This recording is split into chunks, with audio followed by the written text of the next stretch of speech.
All right, we're live. All right, for viewers watching, right now what we're doing, this is footage from Fred Canny's YouTube. Excuse me, yo, it's just YouTube, yes, but this is actually from his GoPro. So we're gonna just examine his GoPro footage. So let's take a look. All right, I'm going out to the other screen. I'm enlarging it. There we go. That way viewers could have a full screen view. And I'm hitting play, so you can talk through it, Fred. All right. I'm about 20 yards in right now, and I'm walking. And you can see to the left and to the right where you can see where they bush hogged that trail there, and to the right of the screen is the left side of me. To the left of the screen is the right side of me. All right. Now when you're going up, hand side of the screen, you'll see it. You'll see a stump, a couple of stumps.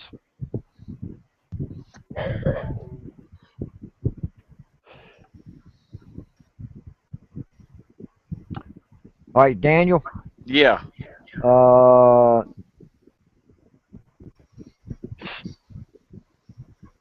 right, stop it right there. Okay, now you see that tree on the right that's kind of at an angle. It's leaning toward the left. No. The next one. No. This one. Yeah. Now yeah, hit play. this one. Now hit. No. No. It didn't stop. Go to the right. Go to the next tree to the right. The one closest. To the right? Keep an eye on that tree, okay, brother. I got it now. Okay. Keep an eye on this tree right here. Hit play. Yeah, keep an eye on that tree. Now, if you notice, you'll see something poke out to the right of it. But you got to know. You got to keep an eye on it. Let me back up. The darkest tree there in about them 4. Hold on. Yeah. Keep an eye on that tree. During the whole thing. You'll see it. All right? Now you... Keep going.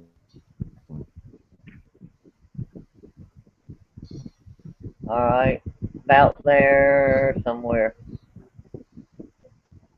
Okay. Now keep an eye on that tree.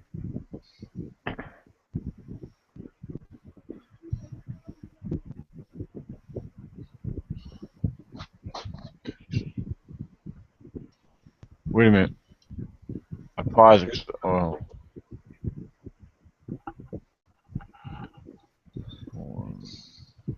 Okay, he's at 132. Now when all right. I tell you what. Back it up to 130. Yeah, I think it's between I think I did 125 or 8 up to yeah. All right, now. Here's 127. Okay, now watch the right side of that tree. You'll see something come out and go back in. Now watch. Wait a minute. Right there. I think I already did. Watch. Let me back it up a notch. Yeah. No, keep. Like I say, keep one more time. Like I say, keep an eye on that tree. Yeah, you see that? Something behind it? Yeah, it pops out for a second and it disappears. It's just a little wedge sticking out behind it. Right. All right, remember, keep an eye on that tree now. I'll start going around that turn here in a few minutes.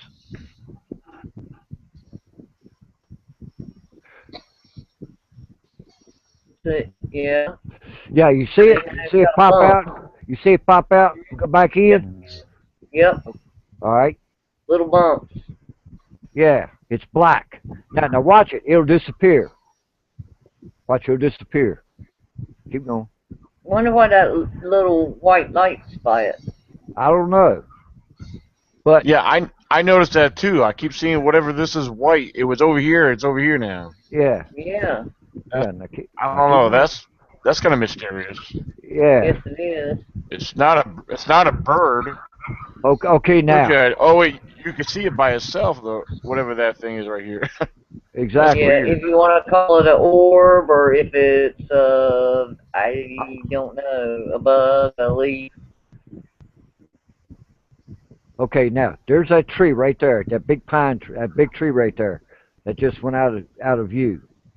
See that tree right there, up in the right corner? Mhm. Watch that tree when I go around the turn. What, right? This one? No, no, all the way up in the corner, the right corner. Up Yeah, here. it's well, what Go, before yeah, you go, stop, start, stop, start. right Yeah. right there, right there. See that tree right there? This one? Or this No, one? that one. Okay, Now right here. keep an Yeah. eye on that tree. Now from there, from that part, watch that tree. Alright.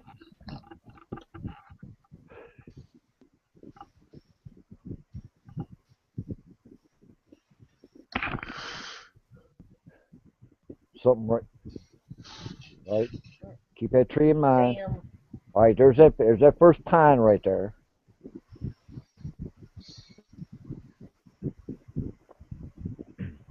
Ah, now you see that black right there at that tree?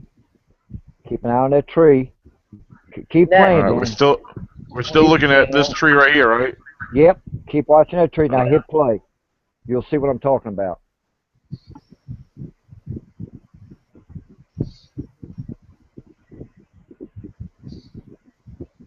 Then that limb goes in front of it. But I think that's No, where no. after the limb, Yeah. Keep watching it. Keep watching it. Now I'm gonna I start think walking away, and the picture's gonna get bigger. yeah, I think after that limb might be where. Okay. Now I'm gonna Okay, let start. me I'm gonna see. start turning, and now I'm gonna start walking away, and it's gonna show more of the picture. Boom. There you go. Stop it. Right there. See the tree? Go to 204. Play it to 204.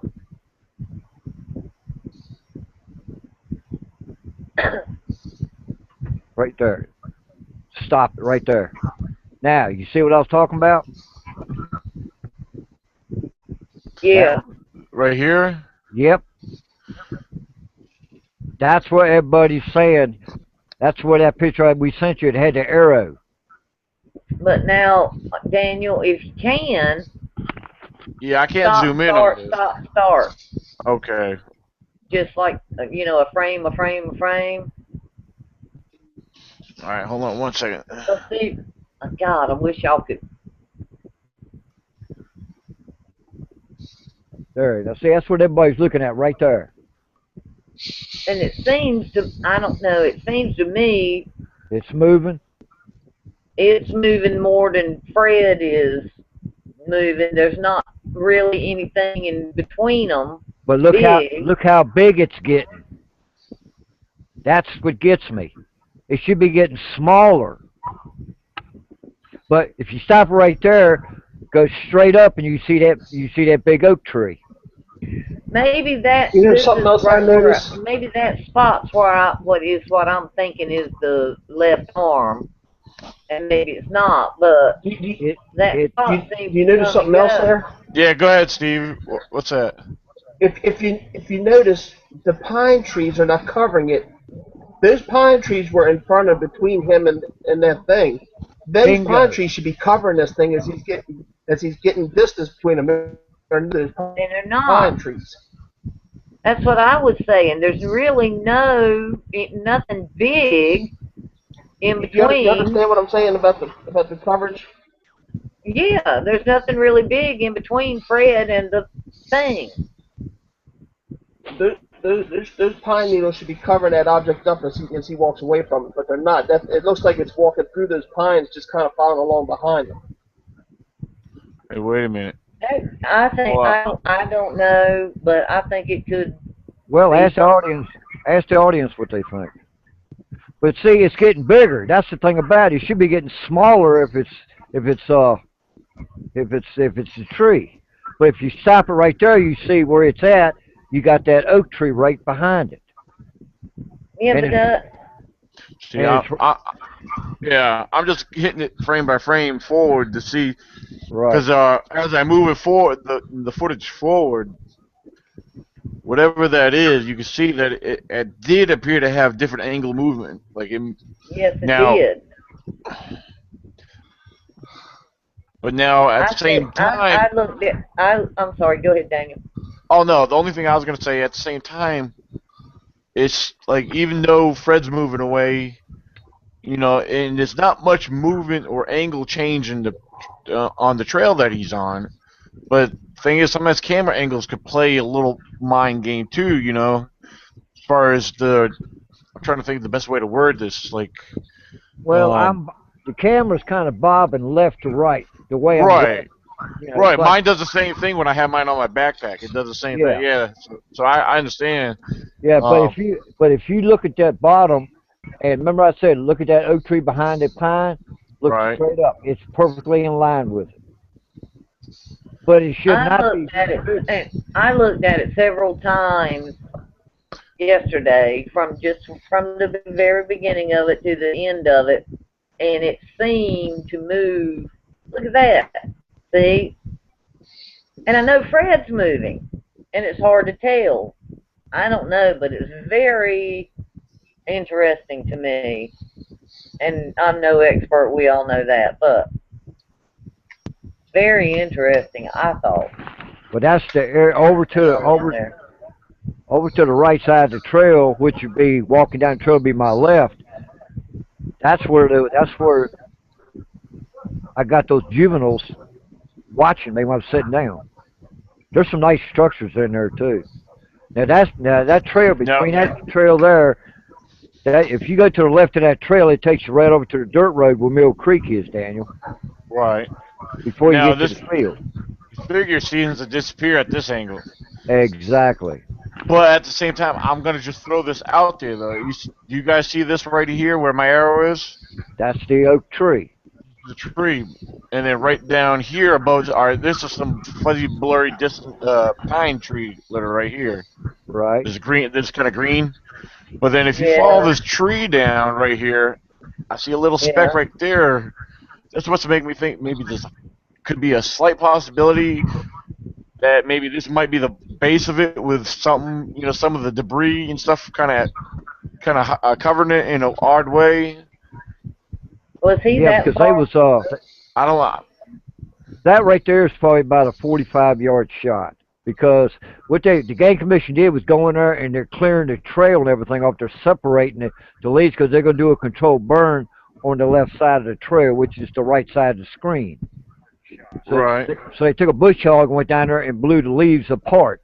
And this is a main trail that goes all the way to a field. Then you come to the dirt road. You go from the left side of the trail on. When I'm walking in, the trail's on my that wooded area is on my left side. From that point right there over back towards Sharando, they're gonna burn. Yeah, I'm looking at the live chat. Donald Redleaf says we were all yelling at Freddie to go back and check it out. Well, I'm going Yeah, back tomorrow. it was behind him. Yeah. Well, see, I was gonna go back today, but I got messed with the Jeep, so I'm going back. Plus it was a droggy day today, so it's supposed to be clear tomorrow. So I'm going back out there tomorrow morning. I'm gonna start my recording at right there as I go in the woods on that trail, and I'm gonna re-walk that whole trail. Now, see right here. Here's bad a lot closer to whatever this is. It's like right here, Yeah. but it's like you think you would see something like right here, darker underneath of it though. Well, I don't know that. there was no sunshine, and it was just a cloudy day. That's why I said keep an eye on that tree while I walked. And when you get out far enough, you can see it matches up with the bottom of the. It matches up with that right directly behind us, and matches up perfectly with that oak tree. Yeah. Because I don't know who it was. Someone emailed it to me on my email of that picture. But it does look kind of fun, but it does make you think. It does, and it might not be anything, but it's very interesting. Yeah, because if you look to the right there to the you'll see a white rag tied around a tree, a little sucker tree right there. Yeah, I There's a see that right Yeah. here. there's a down log right there where they took and cut that log out there and threw it up. They were taking all the shitties in the trail and threw it over in the woods. So Hmm. that could be some shit they threw up against through the in the yeah they could threw some shit in there, but it's in perfect line to that oak tree.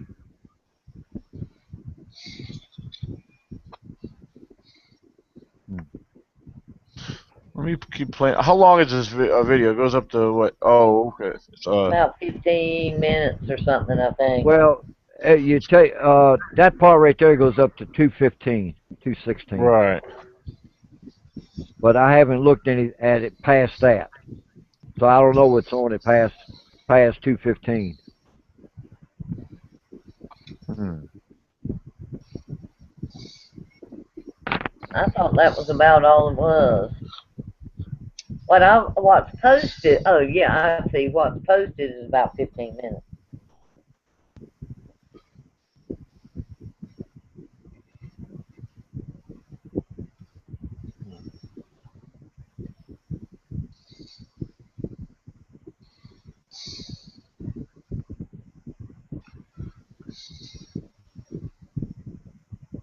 Now you see how clear it is right there Right. at that tree.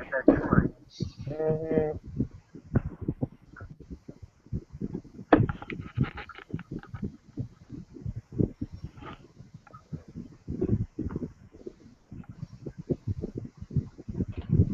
It is very interesting.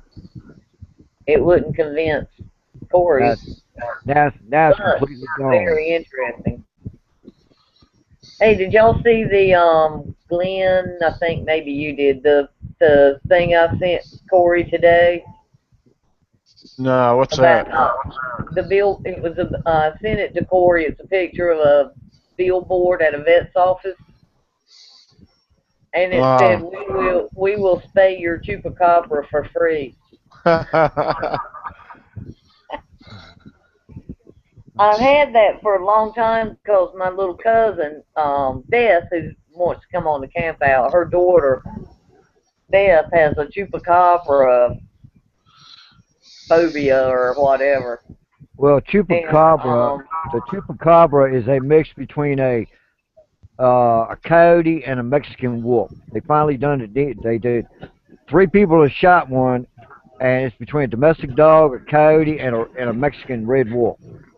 well, and that very well could. I've seen some studies and some things, and yes, it sounds. But anyway, her daughter Jill has this chupacabra thing, and so I saw that one day, we'll spay your chupacabra for free, and I sent it to Jill, but I saved it. And the other night when we were on, Corey said a number of times something about the chupacabra, and I happened to think of it today, so I sent it and posted it on his page, and it was funny. Anyway,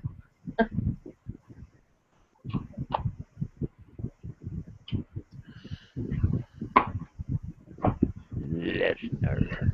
all it right. was It was still an interesting video, Fred. I'd love to watch people walk through the woods. That's one Oh reason I yeah. watch many Bigfoot Well, videos. that's one of the places I'm gonna take you when y'all get up here. Well, I'm going. God willing, and the creek don't rise.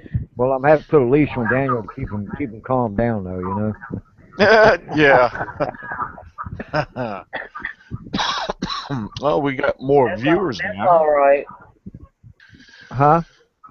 That's So, all. You got two women. We'll whop him on the head with a frying pan if we need to.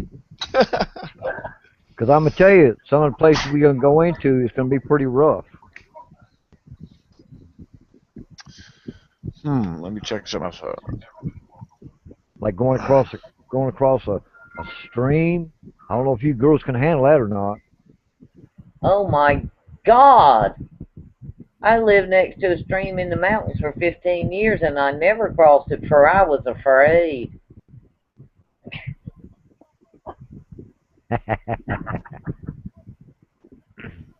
Hmm. We're old and we're not as agile and wild as we used to be, but we were raised country and we can go back to it when and if we need to. If the lights go out for 2 weeks, I know what to do. I can survive. Let's see something here. Well, let's see. Oh, hold on. I'm trying to check something. Hold on. Okay.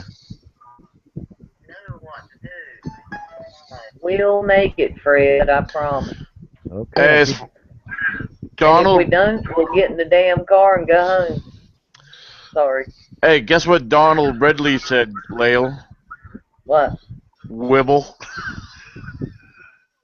Donald who? Donald Redley. He's saying it because he remembers your son does that. Oh. Because he watches all the podcasts. Oh. I have fussed and talked. I have finally talked to my son and threatened his life enough. Well, he's 12. Anyway. But yes, I've threatened his life enough that I think he should be better now. Yeah. But yeah, Wibble. But isn't there a word for Bigfoot? Wobble, warble, wabble, something that some people use? Wood I've seen booger. it. No, it's a W word, and it's like Wibble, but with other letters. No, you're not thinking about Wendigo, are you? No, it's kind of a funny word like Wibble. Very possible. There's so many names out there. Next time I run across it, I'll make note of it. But that ain't what he's doing. He's just Donald's trying laughing. to be funny. I try to keep him under restraints. Okay, okay. Go ahead, start your show, Danny. Oh no, it's all good. We've been live the whole time, so I mean, yeah. Nah, you guys, I know we talked about it yesterday before we went off air, and I've talked about it earlier. I've made a video yesterday about. It was more of an introduction. I was basically looking and trying. I was calling out. When I say calling out, I was trying to reach out to all the skeptics and non-believers, and letting them know that I want to hear from them. It's their opportunity to maybe ask questions. There's skeptics that are probably curious about the subject. And then you got your non-believers, which are pretty much well set in their ways. A lot of them are hard-headed and stubborn. Do not want to even consider the possibility of Sasquatch. At least your skeptics, they're not denying, but yet they're not accepting, if that makes sense, So, but yet, and then, well, you got some of them who do try to look into it because of their curiosity, and they probably have that question in their head. Well, what if, So I try to put myself in their shoes, because I'm sure there was a time all of us were in that position at one point, or on another chance, some of us didn't even think about Bigfoot, really, Well, I'll tell you what. I went to see the movie at the theater in 1976, The Discovery of Bigfoot, the Gilman Patterson film. Yeah. After that, I never really even thought about it until it happened to me in '81. Right. And then a couple of years, then in '86 we had that female, and then 2.5 years ago, had that one walk out in the middle of the road. I thought it was a bear because it was big and it was on all fours. It come out of the woods and stopped and stood up, and it was 6 foot tall. But I thought it was a bear. So I don't know why it did it, but all I can tell you, when he took off, it was fast. They're extremely fast. Well, talking about sightings and everything, like let me try to read a couple comments. I want to say, let's see, where was it at? Yeah, here it is. It's from the video post that I put up yesterday. It's well, I got 7 likes and 3 dislikes. So well. Yeah, that's more than Well, half right. I know some of you guys I read on the other video that I made earlier today, from what this Mr. Celtic One, whoever that is, apparently is somebody I dealt with before. I just don't know which one. Because I read his negative comment. Um, but here, let me read from what Mitchell Wilson is saying. Here's a gentleman who's, I guess, into the scientific thing. He's I don't know. I guess he's going to school on the way he made it sound. He said, belief is not confirmation, nor does belief demand evidence. Belief is the weakest position to take and the easiest one to destroy. As someone who is in the science camp, as well as someone who has seen one, I have to side with the skeptics. Now, what he's saying, what he's about to say right here, I agree with. Skeptics are not deniers. They just demand real evidence, the same as science does, and they have a right to. To be a skeptic is to be careful with what position one takes, to not accept without scrutinization of all evidence. 98%, 90 to 99.5% of the so-called evidence is crap, unqualified garbage, and it is about the same percentage for the encounters reported. To be honest, only it will only take that 0.5% to 2% to verify the species. It will not be the structures or the tracks. It will not be the videos of the photos, either or the stories. It will not be the recordings that people claim to be Bigfoot. It will not be the so-called habituators who refuse to provide any evidence, or the mind speak paranormal theory pushers. Unknown hair sample will not verify Bigfoot because it comes from an unknown subject that might be non-Bigfoot related. To claim that some scientists believe in Bigfoot is not correct. Actually, there's some that do. Um, then most of them are either skeptics or non-believers. Period. Um, let's see. But still need. Hold on. To claim that some scientists believe in Bigfoot is not correct. They lean towards Bigfoot being possible. Yes, I know a lot of them do. But still need that small amount of physical evidence that will confirm it. DNA that has been verified, validated, and confirmed by separate labs. Then here we go, speaking about Melba. Melba failed in several ways. She failed by not sending samples out to other labs for confirmation of her results. She also failed with technique, methodology, uh, peer review, and presentation. The whole study was a circus and a uh, PR stunt. What kind All of done? right, I got a question for you, Daniel. Yeah.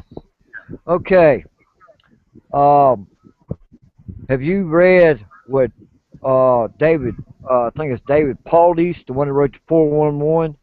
Oh, David Pilates. Pilates. Yeah. Yeah. Have you read his theory on what he thinks about Melba Ketchum? Yes, I Honestly, have. I haven't. No. I Can have. you put some light on that? Because someone put on there when it comes to Melba, it said, "Who would you trust, David Pilates or David Benoit, Daniel Benoit?" I don't know who posted it, but it went into David Pilates' what he thought of Melba Ketchum's thing. Well, the only thing I know about David Pilates, he's a former police officer, correct? Yeah, Yeah. but he's been doing the 411s for God knows how many years now. You know. Oh yeah, yeah. I'm familiar with what the 411 and Yeah. the book. Now he was saying that uh, people didn't realize that actually Melba Ketchum and David Pilates used different six different labs to do the same samples as Melba Ketchum, and to a point, 68% of them come up positive for Bigfoot DNA, Hmm. and this was through the. I guess he uses FBI labs and all that crap. I don't know what he uses, but he said he used 6 different labs, DNA labs, to do this. So I didn't get to finish reading it because it was too damn long for me. I got a headache just reading it. I Yeah. read it. What do you think? So what do you assume? What do you think? What do you think he meant what he said, Lale, when you read it? Um, Now the part about who would you believe, Daniel or David? Um, I do believe Daniel, but David has a decades long good reputation as a uh, police officer or law enforcement, whatever. Not that I don't trust Daniel, but Well, keep in mind, I don't. I wasn't. Pilates is doing a different thing. That's not a fair question. It's like apples and oranges. It's not a fair question. Who would you trust? If you I, get, do y'all agree with what I'm saying? It's not. right. Yeah, I understand what you're saying. Yeah. I'm talking about the research part of it. He said that, yes, he said that they had a hard time finding anybody. There are no big, major, well-known labs, hardly, that they could find to test the DNA. Right. If they knew what it was, they wouldn't have anything to do with it, and that they had sent DNA to labs anonymously to find out what it was, and that Melba was certified to a certain extent, and didn't really he didn't put her down. He said she was a hard worker. She was tried to be true and strong and stand up for what she believed, and that the labs in big portion were not um, agreeable in what they were looking for. They said, we don't want to do it. We don't want our name in it. Is Hmm. basically what I got out of it. It's Yeah. probably based off of her, the reputation she developed in a short period of time, and having no credibility. I mean, well, her credibility kind of sunk. Is probably why they didn't want to have be affiliated. Well, I think from what I remember, and don't quote me, it's just what I remember on the article, and I think I saw a video too. Um, he said that she did have a certain amount of credentials in DNA, um, animal wise, and he was looking for, or she was looking for, or both, and they kind of put a team together, and sent, I don't know, a freight load of samples, and a lot anonymous and whatever. Anyway, Politis didn't put her down at all. He said she was a hard worker. She believed in what she did, and she tried her very best. And but he did. In the end, he didn't say she was wrong, or she got screwed, or she tried to screw somebody. He didn't say any of that. He said that it had just gotten blown out of proportion, and that so many labs refused to work with them Hmm. because they did not want their name associated with saying Bigfoot DNA was real and different and whatever. Right. Cause you got That's what doctors. I remember of it. I'm sure there's more I don't remember, but anyway. Yeah, because I read for about 15 minutes and I got a headache.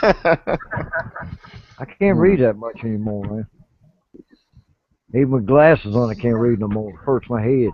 There's also like I believe it was Haskell, maybe it was Haskell that said if you don't, the DNA bank or whatever has thousands of animals, whatever, banked to compare to, and if you're not comparing to the correct thing, it's not going to give you the correct results Well, because they right, don't have that in their bank. right, They can only compare to what they have. They've got raccoons and squirrels and chimpanzees and humans and foxes and everything else in the world. But if they don't have Bigfoot DNA to compare to, they can't really get an accurate. It's going to say nothing, or it's going to say, they don't have the correct thing to compare. They don't have what to compare it to. Yeah, right. so Well, why why does a lot of people say they're experts? right. Well, the other thing is that he said too that he learned that what the other error in what was going on is that human templates were being used on the samples. Um, Can't which do that. right, exactly. That's exactly what he said. You cannot use that if you believe you're dealing with a possible unknown whatever, or you're not sure. You don't use any template. Um, the other thing is when she was getting results, she was getting 95.5% human DNA results. But the if you guys recall from listening to Haskell, he said when the results were coming up 95.5% human DNA, the other 99.9% were actually were black bear because what she was doing was using human templates. And then as far as well, black bears or anyone, even people, we're all mammals, so we're considered mammals. Well, look at Dr. Sykes when he went after when he done Justice Smayha. Yeah. They got because if I remember, I think his dogs got a hold of a chunk of meat up there in that area somewhere. Instead of going up there and getting it himself, the dogs got it. They brought him Hey, back a chunk of it. Daniel. And Yeah. contaminated it. Yeah. What's that, Steve? Um, Chimpanzees share 99% human DNA, 98% human DNA. We share Right. 98% of our DNA. Now, I have talked to, I don't know how many people that have seen these things face to face. And what I've come up with is a lot of them say they look like humans. A lot of them say they look like chimpanzees. A lot of them say they look patty. Almost supposed to look like kind of like a gorilla. Right. They have so many different variations. Now, my opinion is that these things share 99% DNA with us. If you're going to do a test, I'm sure you're going to find some portion of our DNA because we share the DNA. It doesn't make them human, doesn't make them human hybrid, but I'm sure you're going to find DNA that matches human there. It's going to be there. Right. You're absolutely right.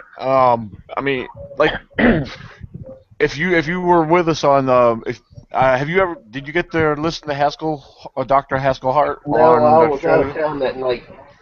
Okay. Well, I'm trying to recall to the best of my knowledge some of the statements he made.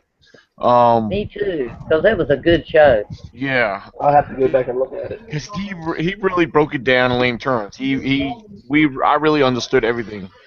Um, I'm trying to look through my old notes right here. Um, As it is now, I think they're trying to compare it to everything they have cataloged. DNA wise. Humans, animals, blah blah blah, skunk, ants. I don't know. Without a body But if being there's produced, something nothing different there. in there that we don't have on record, I Yeah. guess it'll say unknown. But I'll tell you what I'm gonna do. I'm gonna I'm gonna get a hold of David Pilates, and I'm gonna see if I can get him on my show on a show one night. oh God, that's great. I'd love to talk to him. Yeah. Hey, I want to read a couple things that Johnny Bigfoot's saying on here. He's making a couple statements. First one He is if trashed me. you, huh? He's the one that trashed me, I believe.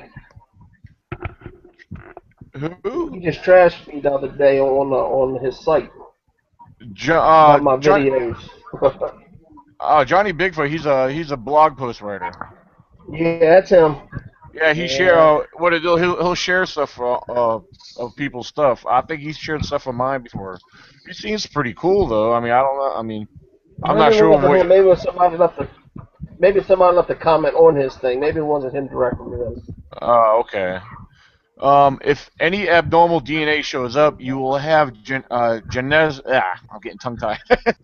Genetic. Geneticist. Yeah, what Layla said, geneticists going nuts. They can tell real DNA even if it's a new species.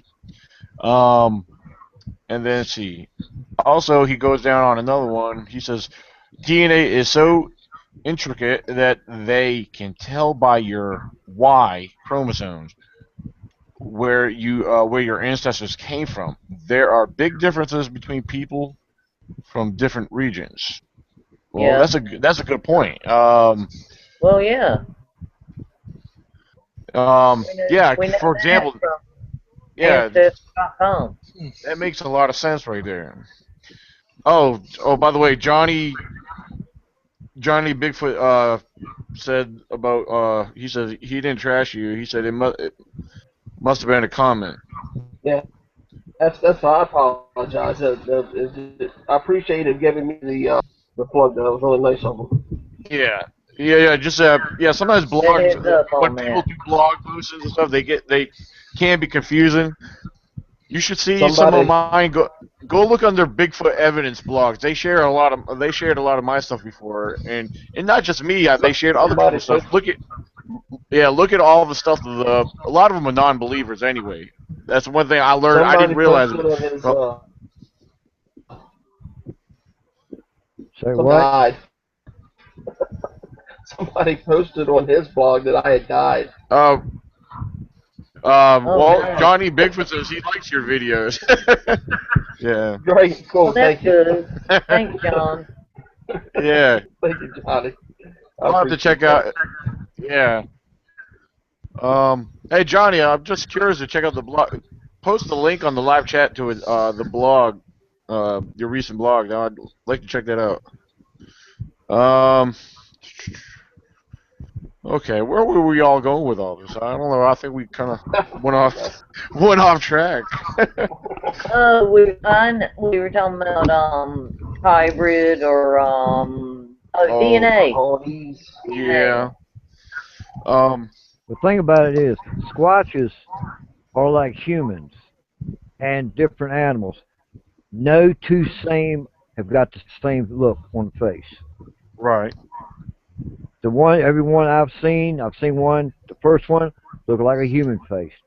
The second one looked like a human, but it had you could see a little bit of primate in it too, from the structure of its face, his eyes, and his nose and his mouth.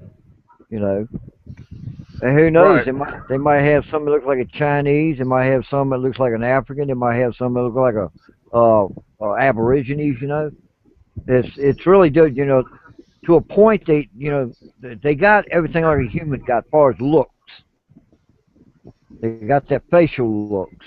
Yeah. The skin might be different colors. You know, like the black one that walked out in front of me, his skin was dark, kind of like almost like a light skinned black person or something like that. You know, the hair's thin on top of the arms. You know, but it's thick on the legs, around the feet. You know, the hair is thick all the way down to the end of his knuckle, right there where his knuckles, back of his hand, Yeah. you know, his knuckles right there meet, and the rest of its fingers. Their hands are black. They got their thumb is lower than a human's thumb. Does it, is it, It looks just like a human. opposable but kind of not? No, So no, they like a can move. flat No, tutor? no, just like my hand. They can do anything they do. Only difference is their thumb is down lower than ours. That's the only Okay. difference. They can move So their they can hands. Because grasp a tree we've better. heard about that their that their thumb is a little flatter, No, out like the rest of our fingers. no, Then you know their that, hands. I mean, I'm just saying that's some of the, Yeah, you yeah. know, No, what we see in here. their hands are just like a human, except the thumb is down lower. Their appendages fingers are longer. Yeah. Like that one that stood in front of me. He can grab the top of my head like he's grabbing a softball. That's how big his hand was. And like that lady, who had that squatch come up on her back porch, just the middle finger alone was 11 inches long. Jesus. Hey Fred, I got Mm. a question for you. All right. You squirrel hunt a lot, right? Oh, yeah. Okay. You ever use the stick trick on squirrels? Yeah. Have you ever tried that with a squatch? Just messing around like you're throwing a stick just to see if there's one behind the tree to see if it would come around the tree or Yeah, I've you tried know what I'm that. saying, right? Yeah. Yeah, my dad taught me that. He used to use us as guinea pigs. He would use us to go around behind that tree and stand there and squirrel. And when you come around, the squirrel run back around the other side of the tree, And and you he'd get Right. shoot shot over at. your head and kill it. Yeah, I've also tried. I took two hickory sticks, about 12 inches, about 8 inches long, and I made grooves in them, like little, looking like little saw X's. And then you use that like you're gonna kind of rubbing it, makes like a squirrel gnawing on a nut or something. I've tried Yeah. that. I've got responses back on that. I've done this. I used to mouth calls to squirrels. I've gotten barks back that I knew it wasn't squirrels because they was on the ground and about 20 yards behind me or so, over to the side of me or something like it, you know. But it's different when they do it. Everybody knows what a squirrel sounds like. If they're Yeah. gnawing, if The they're chirp gnawing, chatter. no, no, I'm talking about Yeah. when they gnaw on the nut. You got a real hard nut, so the gnawing is slower and longer, and the softer nut is faster. You know, it's better yet. Take two quarters, hold one in your hand like this, take the other one on the ribs, and rake it across the top of it. You can go Yeah. fast or as slow as you want. And if there's a squirrel in the area, it draws them because they think it's a food source. Possibly squatches are the same way. They hear something, they think it's a possible food source. Hey, Fred, Think about that. I wondered, when we were talking earlier today, you were talking about sitting down doing the squirrel call. I Yeah. wondered, did even if you might or might not be out there squirrel hunting, but I think you, in this story, I think you said you were squirrel hunting. But if you sit down and do your little squirrel call, would that perhaps bring the squatches in because they know the squirrels are going to go in that It's like, direction? yeah, it's a possible food source, you know, like like um like a deer. If you put molasses on a log, they will smell it and come to it. It's a possible food source. And I think Well, yeah, and squatches, so will everything else in the woods, the yeah, bobcats and bears, and yeah. well, that's what you want. What you know, people really don't think about it. If you think about it, everything like, what is the main life of an animal in the woods? Eat. Three things: eat, sleep, and forage. Squatch do the same thing. They eat, I mean, they sleep, they go out and they forage, and everything like that. Think Make about little swatches. it. Yeah, And that's it. yeah, make little swatches and look out for their territory. Yeah, and plus that's why I say if you learn to observe and notice everything, they will teach you. The information's right there in front of you, and you could take that information and build on it. That's what I'm doing. Well, exactly. Because the day I got them 4 juveniles in front of me, I went in the woods squirrel hunting, and I said I did more squirrel calls, and that brought them in. Curiosity is what brings them in. Yeah. Hey, You I need, just want to make a quick announcement real quick. For the viewers, well, I know some of you guys heard us talking about DNA.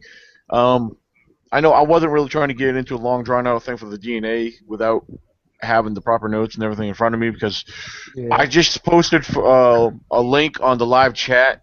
That's the link that we're recalling from because Dr. Haskell Hart he came on the show one day and he gave a complete breakdown of the DNA results, the paper, and everything on Melba Ketchum and those results, and he went on to explain how he did his own, etc., etc. So there's a link if you need to go ahead check it out when you get a chance. Um, Something you might be interested in. A lot of people, it hasn't gotten around too far. It's only got 400 something views, so but definitely check it out if you guys get a chance. It's like I said, right there on the comments or the live chat where you guys are making your comments. So sorry to interrupt, Fred. You guys go on. I just want to let everyone know I shared that link to the YouTube Cool. video. So, That was yeah. a great show. He's a good dude. I mean, he's very smart, and I like. Oh yeah, like I said before, if you It was a think good that was show. if you think that was great, check out definitely check out for Richter's show. That Dr. Haskell Hart and Todd Disotell were on together, part one and part two. Part one has a lot of information. Check it out. Oh, I After need to hours, watch that after then. yeah, after hours with Richter. Oh, Richter. So, Cool. well, Okay.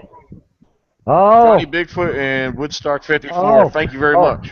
The man has Oh, joined us. we, the Hi, Paul. Paul has returned to the Bigfoot podcast world. Good. uh, I think he must be getting situated. I don't hear him. Yeah, I don't either. Okay, he might Uh, be I having issue. looked and looked, and I couldn't find the correct one to send a friend request to, but maybe I can after this. but Steve, Yes, sir. you do a lot of squirrel hunting out your neck of the woods, right? Oh yeah. Okay. I That's want our you that's to our try. KFC, bro. All right. Here's what I want you to do. Go in to your own honey hole. Start out with 3 tree knocks, and then start doing some squirrel barks. You either use 2 quarters or 2 bolts, and see what happens. Okay. Because if you know the squirrel's going to come in, but keep a listen out for something loud, You know where sneaky. when I have a lot of activity with the tree knocks is when it's raining.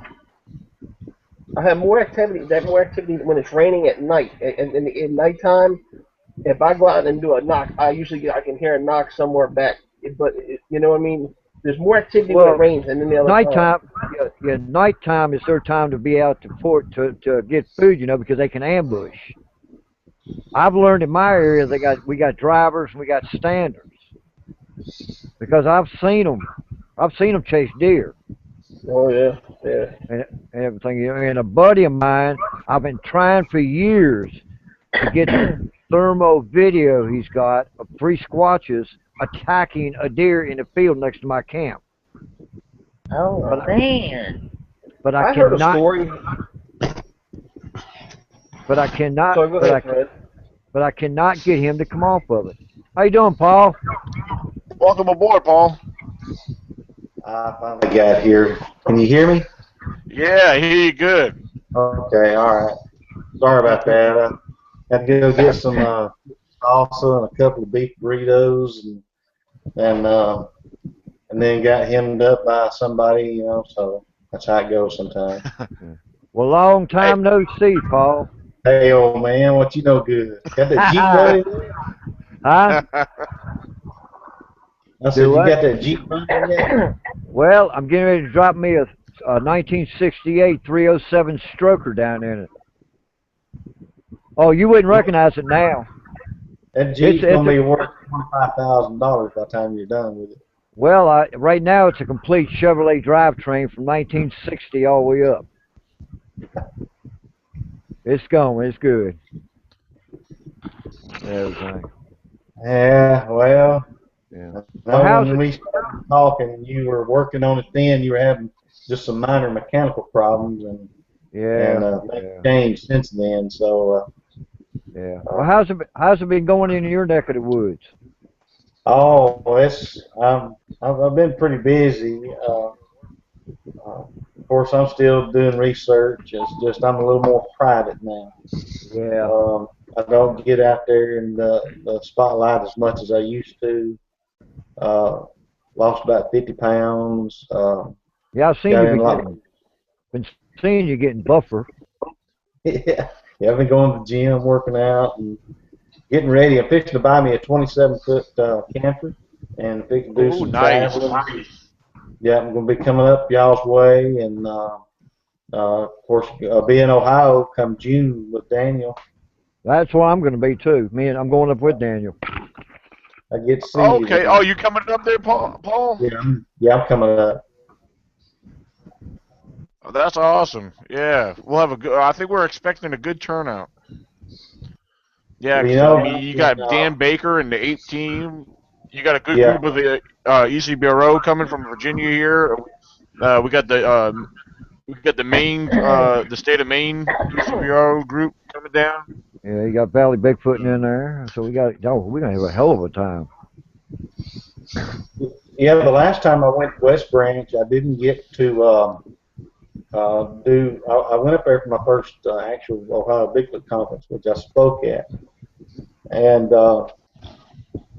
went to West Branch and was supposed to have met up with some of the back then Ohio Bigfoot hunters, and that never did happen. And so I didn't get a chance to actually do some investigating around West Branch, but now I did spend a whole week at Salt Fork State Park, and then the next year I spent another whole week at Salt Fork State Park doing research and those kind of things. And so I can't make the conference this year. I got some stuff going on I'm not going to be able to get away from.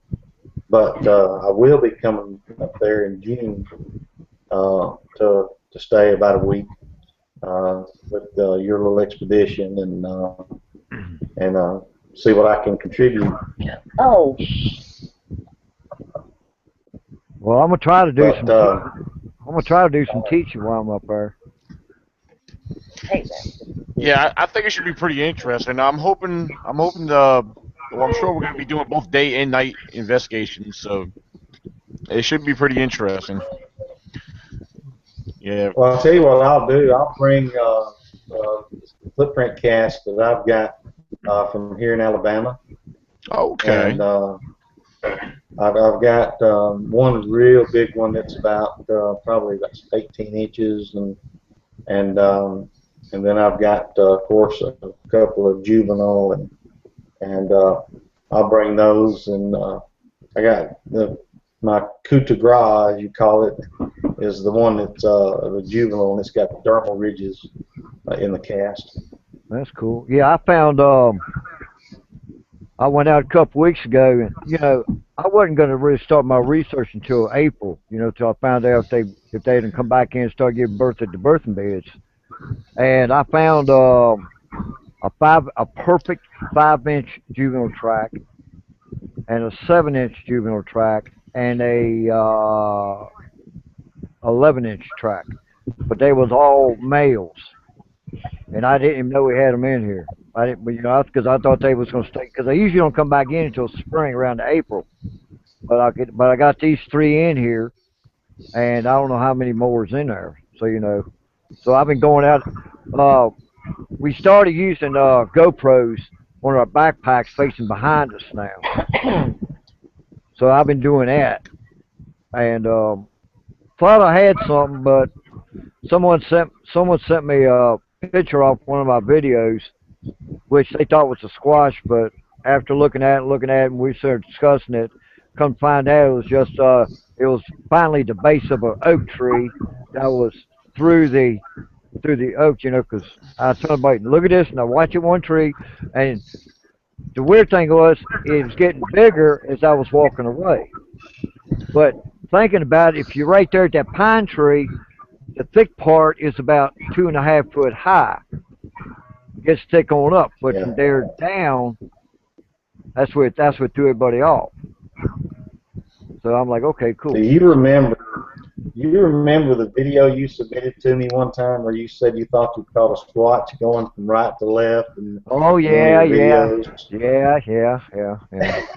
And and There's we took it and we zoomed in on it. We stopped still framed everything. Come find out what it was. a It was freaking actually it leaf. was a leaf There's a leaf, yeah. in front of the camera, close to the camera lens. And so when you pan across, uh, It looked like it appeared. it looked like Yeah, yeah, it looked like something going but from not left to one right. run. It was moving across. Yeah. Yeah. But it wasn't. It was a leaf on the end of Well, its you know, Paul, it's limb, funny just that you bring right. that up because I noticed that. Yeah, I noticed that out of doing my videos. Like, if I'm out in the woods and I'm zoomed in and I'm zoomed in at a long range and I'm looking at something, it's hard because unless I have a tripod, it's hard to keep a steady focus because when I'm zoomed in, it's everything's like real shaky on as I'm trying to watch it, and you're trying to watch and you think you're seeing something, but like it looks like it's Mm. moving, and then when you realize, well, okay, there's like some limbs or maybe the wind is blowing over there because you can see the limbs and trees and leaves blowing. I was like, man, it kind of makes you second guess, and like, well, it's probably nothing then, Yeah. Now look So at now. Actually, Yeah. Tim Pisano had posted a video one time about. He said, "I finally got it, the shot of a lifetime," and it was supposedly of a skunk ape that was darting across behind him. And I slowed it down, zoomed it in, and come find out. I sent him a message, and I said, "Hey, Pisano, it's Spanish moss. It's not a." Uh huh. And it was again one of those cases where the moss was close to the camera, and when he went to pan, but see, the camera is trying to focus on primary colors, and if it can't focus on the primary colors, then it replaces that with a gray or blue or sometimes a black. And so what you really have to understand is how a camera works, and that it uses the primary colors. And if the processor, doesn't pick up a red, green, or yellow, then it changes it to a dark gray or a blue. And so it can really create some images like pareidolia. But Yeah. Yeah. it's Now, a man, after about 8 years of research and videotaping, and I mean, I've only got one piece of footage, daytime footage, and it's of a squatch that's paralleling me. And the only reason why I believe that it was the squatch was the fact that in the video you hear a wood knock because I'm leaving, and that's what he was doing. He was following me out, and I caught him just as he was down below the next ridge, just over the crest, paralleling me. You see him go between two trees, and then he disappears. But I'm standing still. That's the difference, And so a lot of yeah. times people are videoing while they're walking, and they don't realize that there's brush close by that they're panning past, and next thing you know, they're saying, "What was that? Something just shot across behind me." Where the only way I would have even picked out the squatch was, or acknowledged that it was what it was would have been if there would have been something else in there, and there is. It's a wood knock, and it's just as plain as day. Because I'd stopped and I was talking to the camera, saying that I'm going to probably go to another area, and you hear this like somebody taking a stick and just just right against the tree, not probably 20, 30 yards from me. Yeah. Now I got this here. I got this here back during squirrel season. Uh, Yeah, you right, can't really see it on the right footage. there. Yeah. Fixate, What it man, is? picture, dude. No, no, Yeah, no. What this is I was doing a video and I was telling people how a squatch gives his location away.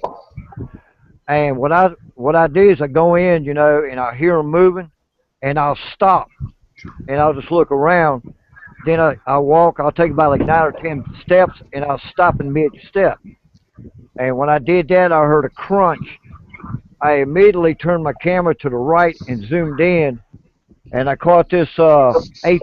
I caught this 8-footer squatting down behind a tree 80 yards from me. I cleared it up so good on a picture you can see its hair come off its arm. But You remember the picture you sent me that time of one behind it was hiding, squatted down, hiding behind a couple little trees. yeah, And remember how I told you, I said, go back to that spot, take a picture after the fact, yeah, and show that is not there. And you did that. You went back and you took a picture. That was one of the times where I said, this is where I'm going to find out whether this guy's legit or not. And you went back and you went to the same spot and you took a photograph of that same spot, and sure the world, it wasn't there. And so that's what researchers really need to do is instead of just taking a blurry photo and saying, well, here it is, they need to go back to that spot after the fact and show a picture that there's nothing there. yeah, because bless you, David. yeah, Thank you. because the video I made yesterday or day before yesterday of that looked like a squatch in a tree. What I'm gonna do is I'm gonna go back into the same area, but I'm gonna start my cordon right when I come out of the field into the woods, and I'm gonna go the exact same steps, and I'm gonna stop right at that area in my video, which is the 204 part, and I'm gonna video, and I'm gonna walk a right straight line to the base of that tree that I've seen and everything. Because like I tell people, they're getting ready to do the game commission getting ready to do a burn. So what they did, they took a bush hog in there and they went in and blew the leaves separating everything. They got all the wood and everything pushed to one side. They're gonna burn. So I'm gonna go in there tomorrow and redo everything. I done went back on a lot of videos and redid everything, and a lot of them, well, hell, 90% of them, there was nothing there the next time I went in to the exact same spot. I've got video of juveniles following me. I got photographs of juveniles looking at me and everything. Well, Daniel's talking about doing a show about the skeptics, Yeah, and March I 20th. thought, man, I need to get in on this because I need to be able to share. I've been doing this since 2008 after seeing one, and I'm just here to tell you, man, it ain't been a party by no means. It's been rough. Lost Yes, it marriages has. over it. I've lost jobs, friends, you name it, over it. And until there's hard evidence, and I mean in a body, then they're going to be skeptical. And you can try and force feed them all you want with what you got. But, I had a gentleman, he told me, he said, I'll believe it when I see it. And so he kept pestering me and poking me. And so finally I agreed to take him to my core area. And I take him into my core area, earlier that day, which is about 2 miles in, and we're 2 miles from the truck, and all I've got is just a little headlamp and stuff to make a fire with, and about dark. Now I've been messing with these two individuals, a large male and a smaller male, for about 2 years. Been studying them and their behaviors, and I've got their footprint casts. I've got their hair samples. I mean, I've got probably some of the best evidence that there is documented. Mm. And take this individual down in there, and it starts getting a little bit dark, and so I start building a little fire, and they're used to me coming down in there, and I'd go down there and then I'd feed them zucchini and squash. But I found out that if I bought regular zucchini and squash at Walmart in the produce section, they wouldn't touch it with a 10-foot pole. But if I got organic, they ate it up as soon as I walked away. It was gone. And so they were used to me. They'd come and they would be about 50, probably 50 yards away from me. They don't get too close. So they knew I was in there. I put the squash down and the zucchini, and the guy standing there behind me, while I'm doing a little fire, and then all of a sudden he just goes, "Well, who's that?" And he looks up on top of the ridge, and I look up, and here they come. You can see them coming between the trees, and I just was so used to it, nonchalantly turn around and go, "That's not what that's not who, it's what." Well, as soon as I did that, I mean, this guy starts hyperventilating. He's about 6'2", probably a little over 220, 30 pounds. Pretty good sized fella. And he starts hyperventilating, and he's going, oh my God, they're going to kill us, oh my God. And, and I'm going, calm down, calm down. I said, they're just coming down here because they know I'm here. Well, he's not going to have anything of it. And he starts panicking. I mean, panic attack. So he's kicking the fire, trying to put the fire out. And he's saying, we got to go, we got to go, we got to go. And so, I turn on my headlamp, and we got 2 miles through Bankhead National Forest to get to the truck. And he's on my back pretty much. He's pushing me at some points. And we get to this one part of the trail where a big pine tree had blown down, and you have to crawl underneath it to get to the other side of the trail. Well, I crawl underneath it, and he's, like I said, he's a pretty good sized fella, and as he goes down and starts crawling, his shirt gets hung on the bark of the pine tree. Well, he starts screaming, oh, they got me, oh my God, oh. I mean, he's just freaking out, and I'm trying to calm him down and help him up. Well, by this time, he's picking me up almost and toting me. And we get to a little creek, a dry creek bed, and as we hit it, and I've got a bad leg, so I can't run. And as we get to that, it's got some rock in it, and he's so close to me that we fall down, and he falls on top of me and literally just crushes me. Well, that just pissed me off. I mean, I jumped up off the ground, and I was cussing him every breath, and he's still, we gotta go, we gotta go, we gotta go, they're behind us. Well, we get to the big X marker, which is the beginning of their territory. And as we get there, I've got my FLIR, in my pack, and I thought, well, I'll just pull it out and take a look behind us, and so I pulled it out and I turned it on, and sure enough, they're 30 yards behind us, both of them standing on the trail. Well, I just turned back around and go, all right, we got to go this way. And before I can get it out of my mouth, he has reached in his pocket, pulled out a tactical flashlight, and I'm going, no, and he thumbs that flashlight, and when he turns it on, 40 feet behind us, he hits the big one in the face. Oh, well, when he hits the big one in the face, he throws his hand up like this, and I can see his thumb, I can see his nose and his mouth and his palm.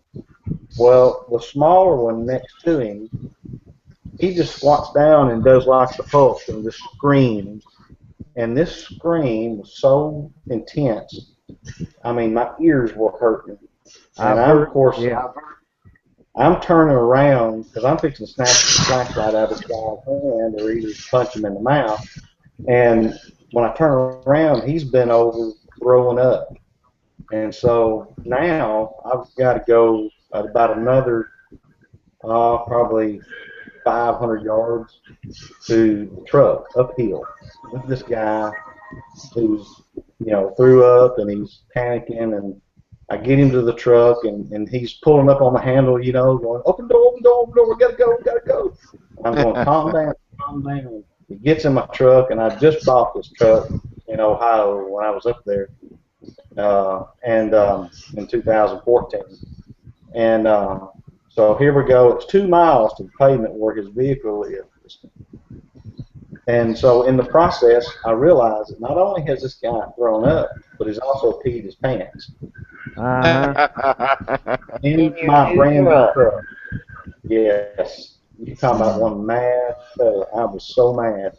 I Well, got up there and I told him, I said, don't you ever call me. Don't you ever do anything. I said, I just short of calling him every name book. And I left. And he left. Well, make a long story short, about a week later, I go back to the area. And the Big X, which I can show you pictures of the Big X, it's amazing. They took it down. They didn't tear it down. They just took it and laid it to where it didn't make the X anymore. I walked back into their area where I normally would go back and mess with them. Nothing. Nada. so they'd have moved on. Well, what happened was, and later on, it took almost 6 months for me to finally get a response out of them. Yeah. But, I was so bent on proving this to someone that I took a chance and messed up what I had going on in my core area. Yeah. Now, if I take anybody in there with me, they're silent. They don't make a sound. And I don't have the interaction with them. I can leave all kinds of stuff and they won't touch it. But I was so bent on proving it to somebody. And you can beat yourself to death trying to prove something to somebody, and in the process mess it up for yourself. Yeah. So I just don't think it's worth trying to convince the skeptics and trying to convince if they don't believe. Yeah. Yeah. Because the way I've done become now, you know, I don't care if people believe me. When I go in by myself, these guys are used to me because they see me. I sing to them. I talk to them, like a regular person, and they're used to me. But when I take someone in, it's dead silent. Daniel's the only one who's went in that area and has seen. He's seen. I know he's seen one, but I think he was looking. I think he was. I think the teenagers squatches were watching him, and because I've had four of them, and the smallest one was 3 foot tall, that would constantly follow me. But when you bring someone in there, don't hear a sound out of them. They don't even acknowledge you're there. I took Jennifer Sandberg in there one day behind the camp, and I heard them as soon as we started walking back, or they started chattering. I didn't say a word. I let Sandy tell me. You hear that? Hear what? You hear chattering? I said, where? She says, up there. So I let her tell me what she heard. I didn't acknowledge it until after she said it. But they don't mind me bringing a girl in. It's when I bring a guy in, it's totally different. They will follow me and watch me, but they will not make a sound. And if they do make a sound, it's very rare. Well, I can show you. I can sit you down and for an hour, I can show you video footage. I can show you thermal footage, not just the Finding Bigfoot footage either, which a lot of people haven't seen it in its entirety. But I can show you two other thermal footages, videos of Sasquatch, and I can show you footprint casts. I can show you. I can play you audio of language. I can play you audio of wood knocks. I can do all those things. Do you still have that one of that big one at that hunting club where you stay next to that Oh yeah. shooting box? Um, the the only that group of guys, when I got affiliated with them, their hope was that they were going to make some money off this, No, you can't and do that. they found out that there was no money to be made. No, there's Um, not. I mean, unless you're going to lie, that's the only way you'll make money is by lying. Exactly. Um, when they found out that finding Bigfoot was not going to pay them for the footage of or filming, then they requested that any footage that was captured would be theirs. And the only footage they did not get was my thermal footage because I told them, I said, that's my footage. I said, you don't have any rights to it because it was my camera. I said, I can take a picture anywhere at any time and it's still my picture. Doesn't matter what it's of. If that Exactly. was the case, we couldn't take pictures of Mount Rushmore because it would belong to Mount Rushmore. But since that happened, they haven't even let me come back to the area to further the research. In fact, Bobo and Tyler Bounds stayed behind, and Tyler Bounds had a sighting, and we talked about it when I was at the Ohio Bigfoot conference, and Yeah. I mean, I've got like I said, footage of tree peeking, thermal video footage of tree peeking, and you see him come up and he pokes his head up and he's watching me, and then he tries to get a better view of me on the other side of the tree, but he can't. If it would have been a deer, he would have just kept walking until he got me in his full view. Yeah. Yeah. But uh, I'm, in the I want picture of to. the one on the I'm sorry. I farm, want to interrupt. Isn't Tyler one of the producers? he's a cameraman. Okay. Okay. Yeah, he's a I'm sorry to cameraman. interrupt, but I Yeah, knew. I well, thought I knew that name. Yeah. I when t- Finding Bigfoot comes out, they got an entourage of about 12, and they bring a U-Haul box size truck, and then of course the cast comes. And so when you go out, I went out with Cliff and Bobo, and then Adam Bassett went out with Matt and Renee. And even though it was me and Cliff and Bobo, there still was a producer, and then there was two technicians. One, all he did was replace batteries and whatnot, and then there was a cameraman. So there's six of us, walking around the woods and it's beating on too, trees, and Bobo at one point stopped and went, "Whoa, did y'all hear that?" And me and Cliff looked at each other and said, "No." And he said, "Three distinct loud wood knocks." Well, what they don't, what he don't realize, I guess, is that there is somebody sitting back at base camp with a piece of equipment, because we've all got on microphones, and he hears every single thing that goes on. And so we get back to camp, and that's the first person I hit up, and I said, "Can you play back that audio for me?" And he goes back to that spot and he plays it, and there's nothing. Um, it's a show. That's all it is. They're just. I mean, Snake Oil Production is the name of the company that actually produces the show. That tells you anything. well, I'll tell Yeah, it you, does. I've done run a BFRO group out of my area this year already. I come Yeah, in there. well, I was I coming got out. friends in the BFRO, and I've also made friends with a lot of people that were in the BFRO, and because of their tactics and their policies, they got out of the BFRO. I wanted to go on one of their excursions, and it was going to cost me $500 just to go. That's And bull I was like, crap. That's "That's out bull of Well, your crap. mind." That's information I shared about the BFRO before, what I used this one individual who, he actually supported me a lot, and he's actually when I've had fundraisers, which no big deal. He was glad to buy it, but he loved buying T-shirts, Bigfoot T-shirts. He collects Bigfoot stuff anyway, but this individual from out of Maryland. He was affiliated with the BFRO. He signed up to go to one of their expeditions down South Carolina. Paid over $300 to attend. Last minute things came up. He couldn't attend. They would not refund him his money.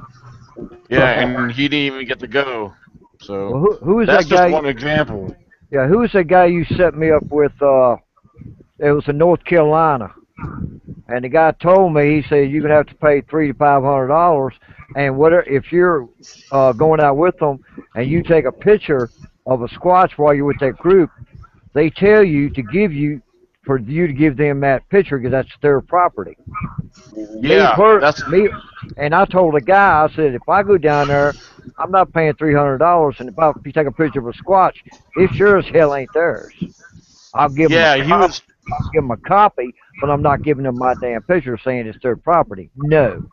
Uh-uh. yeah. Well, that's what they Paul. do. They've done it. They've done it to several people. Yeah. What's that chick name? The red haired chick name that What, Renee? no, she was on Richter just a little while back, and she worked for the. She had like three names. It was like her name, her maiden name, and her married name. She used to. I know I've got it written down here. You talking about the girl that she's been in the She she she's worked done with the Bigfoot for 40 BFRO years. way back at the beginning, Uh, and she said Cliff was in it for the money, and that was it. I've got her name written down. well, yeah, it's obvious that Matt's in it for the money. Like he gave up being becoming a lawyer. He could have been a lawyer making decent money, but now he's he had a passion for Bigfoot, so he figured, hey, he's got to make his money somehow. You know, you know. Well, I saw the show that you had with Richter on it, Yeah, me and Richter kind of had a falling out, I guess you could say. I don't know, yeah. because I had a podcast and I had Sharon Lee on there, and I actually had made the statement. I said I don't really understand why they have him on the Bigfoot bounty, other than the fact that and I used the term flaming homo. Well, I didn't mean that in a bad way. I just meant that, because he's very flamboyant and he's a homosexual. Period. That'd Right. be the only thing I could think of why they used it. Because he Mm. didn't have any Bigfoot experience. He'd never been camping. And of course he took it and he ran with it. I mean, he was calling me what was the guy's name on Duck Dynasty? The father, his name? Um, Robert. Phil Robinson. Phil Robinson. And he even made a video where he had on a T-shirt that said Paul Holt had called me a flaming homo.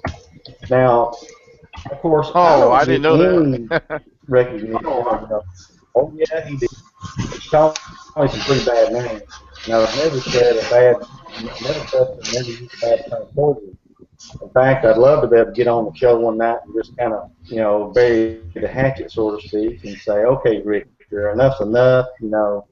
I'm sorry I offended you with my term, but you got to understand it wasn't made as a derogatory term. It was made as in, I don't understand why they used it, because you weren't really of value to the show as a researcher. There would have been another team that I felt would have been better suited, but they chose him and Dax and me and Dax are good friends. I mean, um, but the thing I'm pointing out is that everybody gets into this with the aspect or the hope that they're going to get their money shot or they're going to get their claim to fame. And even Richter said in that interview, he said he was an attention whore, and there's a lot of them that are that in the Bigfoot community. And at the time Justin Smia was doing all his stuff, you had Bro Sahibi and all them others that were jumping on the bandwagon and riding it for as long as they could, and and yet it didn't really progress the research. We're not any closer now than what we were then. If anything, we're probably further away because now everybody looks at it as a joke, and now everybody looks at it as exactly that, that you're just looking for attention. And Daniel, when you got started, I remember when you got started, Yeah, because the last and time I chatted with everybody, you was on looking for Bigfoot News Hour. and yeah, and when you got started, you got hammered pretty hard then because you were pretty much a novice. You weren't, seasoned. You didn't have I mean, I've got probably $10,000 worth of equipment, and you didn't have anything to that measure, but you were trying to get a start, and there's still to this day, even though you've done well and you've grown, matured in your research, there's still those that are looking at it and going, like you said, that guy that made his comment, Right. maybe you need to go back to selling T-shirts and all that. Well, that's been going on in the Bigfoot community from day one, brother. You ain't nothing Oh new. yeah. Me and Freddie got It is. hammered like you wouldn't The believe. Bigfoot community is very Full of maybe divided is not the word, but there's a lot of hate and jealousy, and I'm gonna do better than you, and you don't know anything I do. Hey, it's like Paul said. Me and him got slammed, hammered, and we I didn't. mean, And it was, I mean, it was stupid why they did it. But Well, I mean, the way I'm looking at a lot of it, it's like unless you have a unless you have a degree, it's like there's certain individuals consider you a nobody. I mean, unless you're a biologist, a scientist of some sort, to many of them you're a nobody. I mean, but the thing is that I think that's where they're wrong. They're looking at science to provide the answers. I mean, we heard from a scientist on our show a few weeks ago. Scientists are wrong all the time, and And they make mistakes all the time. You can't rely on science because science is full of theories, and theories have not been proven. I mean, yes, and maybe some of them have. scientists will all also, not all, but a lot of scientists will stick with what is known and Right. don't want to stake their reputation on going out of the box. And there are a ton of people all across America who have been raised in the country who have a hell of a lot more knowledge and experience with it than the scientists sitting behind the desk. that's why I You tell know, people so when what you I'm going to say to you is with extravagant claims takes extravagant evidence. Put up or shut up. And if you're going to make a claim, you should be able to put it on the table. And if somebody wants to compare their research, say, versus mine, I'll take and put my evidence on the table, and Yeah. we'll measure against theirs and see really, you know, make our judgment from there. But don't come to me and just tell me, and I've got to accept that as fact because it's not going to happen. If you're exactly. going to tell me the one thing I've got is I've got countless hours of audio recordings of wood knocks, whistles, whoops, female whoops, vocalizations. I've got photographs. I've got pictures of their face. I've got footprint cast. I've got hair samples. So if you want to say, let's see what you got, hey, I'll put it on the table. But don't tell me that this is it, and I'm supposed to just take your word for it. Because, I mean, what I've learned in all the years of my research is there's a lot of people that can tell a good story, but show me your basis and your facts, because science works off of it starts out as a hypothesis, as a Yeah, theory, hypothesis. Yeah. Yeah. right? And then they take the facts and they put the facts together, and the facts either confirm or deny the theory. And so, like formations, I can tell you exactly why formations are and what they're for, and I even talked that to some extent to Freddie. Um, and it comes all the way back from the Native Americans. You ever heard of the term trail trees? The Native Yeah. Americans, and I learned this on the Trail of Tears. I found out it wasn't just a motorcycle bike run that everybody made. I found out it was a real event. And the Native Americans would take a tree and they would bow it over and tie it down to the ground, and the trunk would grow horizontally while the branches would grow vertically. Yep. And whichever way that trunk was pointing was the way to go. And the number of upshoots told you how many more to look for. The X markers are they're not territorial boundaries. They're like the crosshairs on a rifle. If you will line up the X, you'll find that there'll be a tree that will line up vertically in the center of that X. That is the way to go. Um, Bigfoot, they don't live on top of the ground. They don't build huts because to be on top of the ground is to be vulnerable to predators and other creepy crawlies. I've actually got pictures of where they've taken a tree, they snapped it in half, and they made a sleeping loft off the ground for the young, while the adult sits underneath as a sentry and watches after the young. But in harsh weather conditions, they're not going to build something out in the middle of the open that everybody's going to be able to find. They're going to have to do. And they're going to do that because the temperature's constant and they've got protection. Um, you got to put some common sense into research, and these outrageous claims of them, being able to, all of a sudden materialize and then dematerialize or cloak as it be. Yeah, that's why I tell Uh, people. That's why I tell people if you go when you go out squatching, the the information's right there in front of you. They leave mhm, all their information. All you gotta learn is to decipher it. That's the right. simplest way to do it. I mean, I'm a dumb hick. I got a ninth grade education. I've been doing this since '81, and I'm I'm always learning. Every time I go out, I see another structure.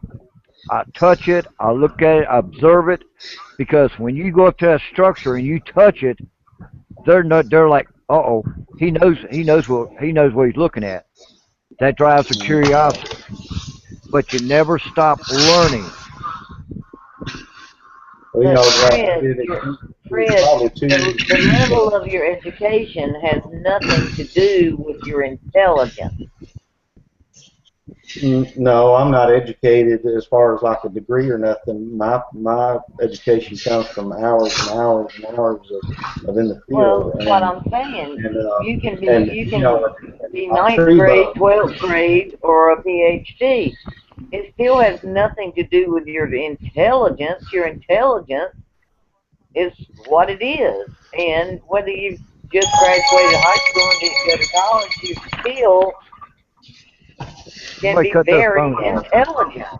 You know, Yeah. you know what But I'm saying. but Well, I did most of my, I guess you can say, plausible reasoning for the markers and whatnot is based off of Native American. Uh, they use the very same markers. They have certain meanings. The tree bows.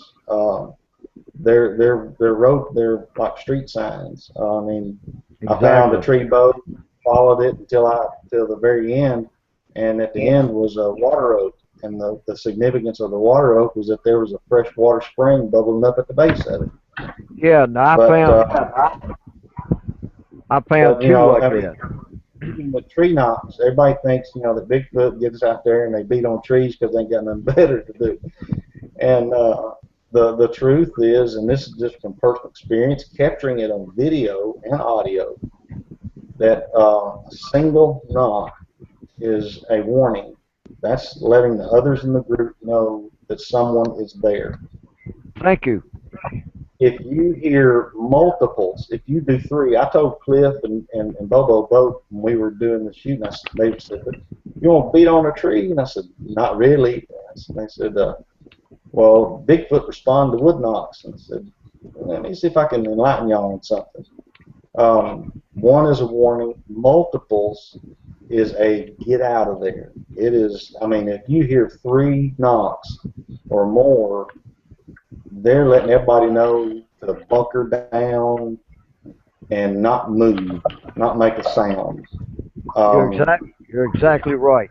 I've had that Well, I happen know. three I times to mean, me. and that's from, that's just from field experience, and because I would get out there and try that myself. I would knock on a tree. Well, let me see if I can get you to understand this. All right, let's say there's four of us, and we sit down and we go, okay, here's how I'm going to let you know if there's something going on.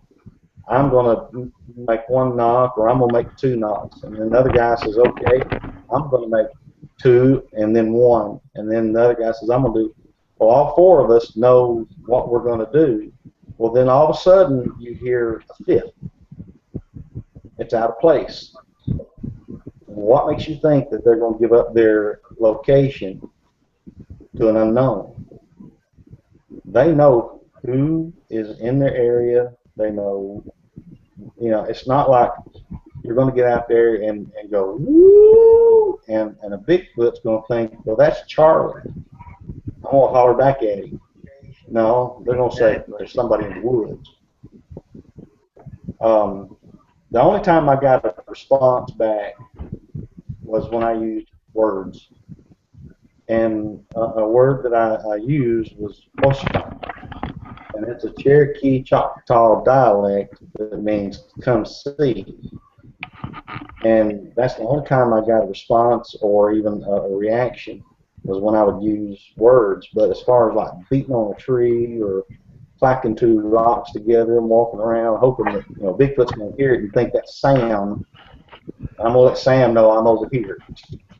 No, he's not going to do it. What he's going to do is he's going to say, "Who is that?" That's not one of my group. So I'm going to be quiet because I don't want him to know that I'm right over here. Yeah, Fred uses the Native American sometimes. I got audio, I got video of rocks being thrown in Mississippi. We're sitting in the back of the truck, and we got two Bigfoot that are throwing rocks into the bed of my pickup truck. And the only reason why they were throwing rocks into the bed of my pickup truck was because one of them needed to move, and it would divert my attention. I would look down at the truck so that the other guy could move. I've got pictures of a Bigfoot's hand as he physically grabs a trail cam and shoves it around to the other side of the tree. You can see his fingers. I mean, it's just plain as day. They're not stupid. They're not going to play games because it's survival for them. And so if they're doing anything, they're, I've been 20 foot of one. And if he wanted to took me out, he could have in a second. But they know that by doing that, it's going to bring unwanted attention, and they really don't want it. They really wish we'd leave them alone because they've been doing fine without us for a long time, and all we are is a nuisance because we're in there tromping around in their house. Yeah, because when I go in, put up trail cams, or why don't you do this? Well, I did a video where I took two brands of trail cams and shown how that with a parabolic microphone pointed at the cameras. Every trail camera makes a noise because it has a processor. And when that processor activates, it makes a click sound. That's And what I think too. even though I can't hear it, They something can hear it. whose ears have not been tainted by boom boxes and TVs and only the natural sounds of the woods, they hear it right off the bat. Um, and I said, well, I'll tell you what I'm going to do. I'm going to come to your house and I'm going to put a camera on top of your TV. Well, you'd know it's there. I mean, you'd see it. And I said, better yet, I'll tell you what I'm going to do. I'm going to come to your house and I'm going to disguise myself to look like a chair. You know that chair don't belong. They're just a lot smarter than what we give them credit. Yeah. And a lot of these claims that people are making about how they're able to just sneak up on one or they're able to, is to me just a bunch of bull because the minute you pull up, they know you're there. They Yeah. hear you. Yeah. They stink.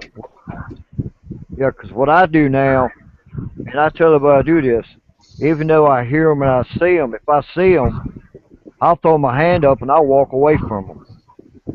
I'll let them know, hey, I see you, have a nice day, and I walk away. And they follow, and if they want to, they'll follow me. You know, why do Mm-hmm. you want to go after them? Like you said, we're in their bedroom. Be like putting, yeah, Well, that people think they're going to chase one down. yeah, you know. So I done got to the point when I see them, I'll acknowledge them, and I'll keep on going about my business. And I think they respect me for that. Well, you know, you were doing there for a while. You were taking peanut butter jars and poking holes in them and putting them out, and you really didn't know what was eating the peanut butter because you didn't physically see something get that jar of peanut butter, but Oh, you well, assumed that it was something with intelligence, that it was something, you know. Daniel, I like the way he puts it. Sometimes we romanticize what we like to think that the Bigfoots are doing. Well, I'm here to tell you, they are so cautious about what they eat. I mean, see, we eat processed foods, we eat things that are bad for us. We've lost our natural abilities to digest certain things. yeah, because when I was, Wow. If it was that easy, I could put out a drugged donut and a Bigfoot would be sleeping beside it in 2 hours. yeah, They're Yeah. not going to take it. Well, you bring up a good point about some Paul. You kind of I can't recall who exactly it was, but talking about putting out peanut butter because I've done it myself before during one of our expeditions, and back when we had Tracy Arnold and the guys from down in Southern Virginia, they all came up, and yeah, there was six of us all together. But one of the things we did, we had a big, large thing of peanut butter because we set up a gifting area about a good ways back behind camp. And while we had a trout, we had we had actually food and stuff there. But the biggest thing was a jar of peanut butter, and of course the lid was on it. We had pieces of it globbed out. Well, not to get into the details on that, a comment someone said to me, and it makes a lot of sense. Is it's not good to put out stuff like peanut butter because you don't know if these other certain animals, the wildlife, if they have any allergic reactions or if they can be allergic to any of our people food, with all the stuff that's in them. Which I never really thought about that till somebody had said something like that. Which that there is animals that love that stuff, but at the same time we don't know if they are allergic or if it could harm them or not. So, yeah, but but I do recall hearing that from somebody that said that to me Actually, before. But allergies are handed down genetically. right. And some people, I mean, if you was to go back 100 years when food was not processed, I guarantee you everybody in this country ate peanuts and never Oh had a yeah. problem. But through exactly. the years of processing and adding these preservatives and these other things to them, and our bodies getting, to where they can't process the food, um, then we develop allergies in order so that our body won't have to worry about processing that food ever again. Some people's bodies can't process folic acids. That's in the form of peppers or onions. And Right. so anytime they eat an onion or pepper, they have extreme heartburn or they have a problem. The body knows what to put in it. We don't Yeah. have to tell it. It knows Yeah. what, and it rejects whatever is harmful. But to take a race of beings that have lived pure and then to offer them something that's unpure could mean death. Why Yeah. would they Why would they do that? They've got plenty to eat. We don't have to feed them. They've been living without our help. Yeah, because I was But not. remember also they do raid, especially I guess maybe in the Northwest. But we hear a number of stories about them raiding dumpsters Yeah. and I things, believe and that not raising that. young adolescents that have been pushed out of the group to form their own uh, groups. Primates do that. Yeah, Um, and the dumpster diving is just, they're desperate. I mean, it's not something that because their body, if they've been living a pure, and I learned this when I went to Pennsylvania and visited with some Amish people. And these Amish people had only eaten organically grown and pure foods. They didn't eat anything. You know why they don't eat pork? and Because a pig. unpasteurized milk and all of that. Well, they won't eat pork because a pig can eat anything. A pig can eat infection, and a pig processes what it eats in about 4 hours. And whatever it doesn't pass out its body, it stores in its fat. Yeah. Now it's one Yeah. of these. I wanted to make it read off or what Donald Redleaf on the live chat was saying. Back to the peanut butter. He said Mm-hmm. I'd visit my grandmother on the reservation when I was little, and she swore. Well, I guess she swore, or she no, I guess he swore that she fed Bigfoot peanut butter every night. And then he said I never went outside at night on the reservation ever. What So what I I what I Well, that could have been just grandmother trying to keep you from wandering outside at night, so she didn't have to get up out of bed. yeah, yeah maybe so. Um, yeah yeah. But It could Paul. yeah, be, I went to Yeah. the. it I could went to be, the. but Let me just share this. But yeah, Let Paul. me just share this. Fred, I went to the Fred, Nietzsche what is the Reservation. girl's name? I'm friends with, but I can't think of it. What is the girl's name in Arizona or Nevada? Who? Brenda Harris. Yeah, Brenda Harris. Now she talks about. Do y'all any of y'all know Brenda Harris? Yeah, she's on my Okay, friends don't list. don't go. Yeah, she talks about do not feed them, do not do anything because They will they're make a not. nuisance of themselves. They'll make a nuisance of themselves. They're not friendly animals in the big picture, and you need to stay clear, steer clear. Don't feed them. Don't you know? And Mm. which I do agree with. Well, what I've Habituation seems nice and fun and cool, and I enjoy watching people, the videos of people who do habituate. But at the same time, I agree it ain't all it's cracked up to be because you don't want to draw them in and Well, then with You do this die. for me. You show me one obituator that'll put hard evidence in your face. They won't do it. They'll just tell you that you got to take their word for it. you're And right. recently Daniel was having a little bit of a tiff with Scott Carpenter, and oh my God. Yeah. one thing, and I like Oh, about Scott now, habituation. but now Scott used to post videos about how that a Bigfoot was coming on his back porch and reaching into a dog food bin and getting scooped hands out full of dog food, but yet he Yeah. never could get a picture of this Bigfoot, even if he put it in the window looking out, he never produced a picture of a Bigfoot reaching into his dog food bin, eating handfuls of dog food. I think the So, closest, I think the closest he got on that was, I just have to take his word for it. yeah, I think the closest he said he got was he put an auto recorder in the grill and he marked the spot where the dog food was at.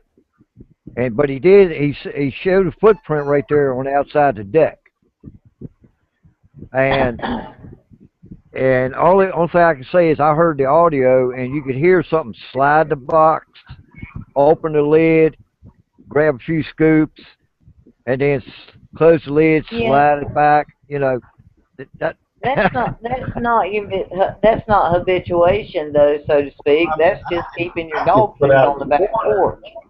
I can put out a But recorder and then slip up behind it and go rah, rah, rah, rah, rah, rah, and let you listen to it, and then you go and tell you that's a Bigfoot, and you'll go, oh wow, he caught a Bigfoot talking. Right. Now show me a Brenda video. Brenda Show me Harris's something.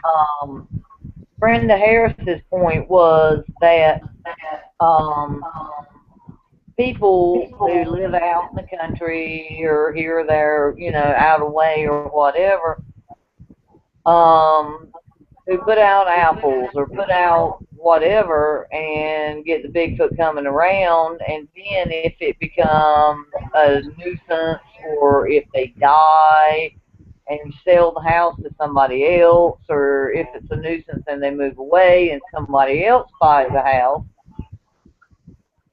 the Well, Bigfoot show me a still picture. expects Show me a picture food, of a Bigfoot grabbing that bag of apples and actually standing there with and one and the new person second. doesn't know anything about it, and they're barraged by Bigfoot wanting the food, and they don't know anything about what the person last year was doing. I don't know. I'm just Well, there adding was a to the woman up in, habituation I think it was up in Tennessee, conversation. If you start that it, was feeding black it might bears. not be good because in the long run, it might affect other people. And this woman was feeding black bears off her back porch, and Fish and Game got wind of it and actually came and saw the black bears and told her, "You better quit feeding black bears. It's against the law." Well, she ignored them and she kept feeding the black bears, off her back porch. Well, eventually they got a call from somebody because she hadn't been heard from for a few days, and they went up there and they found her remains where she had been drugged through the porch rails and actually killed and eaten by the black bears that she was feeding. Yep. And so, these things Yeah. are not your benevolent, peaceful. They're not sitting there talking.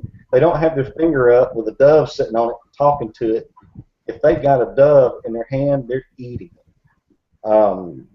They're not, wandering around in the forest with deer following them and they're singing songs and, It's not a Disney movie. no, if there's a deer there, they're eating it. I mean, they're predators.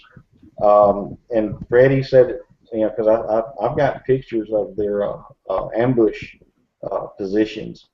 They're ambush predators. They don't chase down because to run through the woods after a deer or a rabbit is risking an injury, and they don't have a hospital. And if they get injured and they can't forage or they can't, be evasive, then they die. And so you need, and I know a lot of people say, well, there's reports of them chasing deer. Do you ever think that maybe what they're doing is actually chasing the deer off of the food they've been eating, like the vegetation? Yeah, that makes a lot. That They're not, makes a lot they're of not Well, sense. that chasing does the make deer. sense too. For them to But actually run and catch a deer would be pretty unbelievable. I don't think they could do it. but I do agree with Brenda Harris that you don't need to pull them in and you don't need to mess with them. And that's kind of her point is don't suck them in uh, with food, whatever, and leave them the heck alone. because they, not that they always are, but they can be dangerous as hell. And yeah, she's against the situation, and because I guess she's on, I don't know if she's on a reservation, but she's Native American. And from what I have heard her talk, and I've heard her talk several times, they have problems with horses and cattle and whatever. And she's not in the friendly Bigfoot corner. She says stay the hell away, leave them alone, and don't draw them in. And I kind of agree with that too, as Well, far as the situation goes. I had a Cherokee Indian, no, it was actually a Porch Creek Indian. He sat down and he told me this story. He said, because I asked him one day, it was after tornadoes, and I was doing some cleanup on his property. I found out that he was a Porch Creek Indian. And I just happened to just real kind of nonchalant walk over and say, you got any cool Bigfoot stories? And he just basically looked at me like I was the devil and walked away. And finally I said, well, I don't mean to offend you. I just wondered if you had anything about Sasquatch. And he said, well, let me tell you what my father's told. He said, my father, when they came to this country, they realized that there was another tribe of people already here. And this tribe of people was much larger and more fierce than my father's. And they also discovered that they were competing for the same food sources. So in order to maintain peace and not have war with this tribe of people, my fathers made up stories about them, about how that they would steal your children and they were cannibals and they were, and at night they would come into your teepees. And he said, and we lived alongside of them without any problems for many years. But then, and this really got me, he said, then you came along and he pointed his finger at me. He said, European. you take the red man off his land, you kill the buffalo for sport. You take the black man and you put him in chains and make him your slave. But worse than that is you kill one another and you war without remorse. The Sasquatch wants nothing to do with you. You are a dangerous creature. So if you've got this grandeur that the Sasquatch are out there waiting on you to come and be their benevolent friend, I'm afraid you're wrong, because they've watched us over the years. They watched our civil wars. They've watched, they've watched it all from the sidelines. And the last thing they want to do is have anything to do with us. If they wanted to do with us, they would have already come out. Yes, they would have. And so, my research now focuses on how is it that they're able to live and survive in a harsh environment, because you see where I'm sitting and you see what I have to have. Well, what if this was to stop tomorrow? What would I do? Could I survive? What would happen would be you'd see a mass die-off within just the first year, and then you'd see those that have, they can loot and pillage and that sort of stuff for a little while, but then winter would hit and they'll die off. And then what you'll see is all those like my grandparents that used to farm and can and do all those and grow vegetables, you'll see them survive and live. Because when we first came to this country, we didn't have a Walmart. We didn't have, you didn't have a doctor. The average lifespan of a person was usually about 35 years. So, that's my thing, is I'm trying to find out how is it, what is the vegetation they eat? Are there edible plants in the woods? Yes, there are. So that's the first thing I look for when I go into a research area, is what are they eating? Because they can't just eat deer. They have to have a balance. I think they eat everything. I think they eat everything. And strawberries, and we were talking about it last night. There's strawberries and wild onions and dandelions and berries, bark. Yeah, but like I was saying, Yeah, but like I was saying last night, there are particular things that they can eat that we can't. Like you can take sassafras, you can take the roots, you can use it Mhm. for medicinal purposes. You can take the seeds, you can do that. You can use that. We can do that too if we know Not, how. there are certain trees that you can take and skin the bark off and get a little yellow film, get a film off of it. Use it for aspirin. Use it for a toothache. Get a cure something or something like that. Squatches.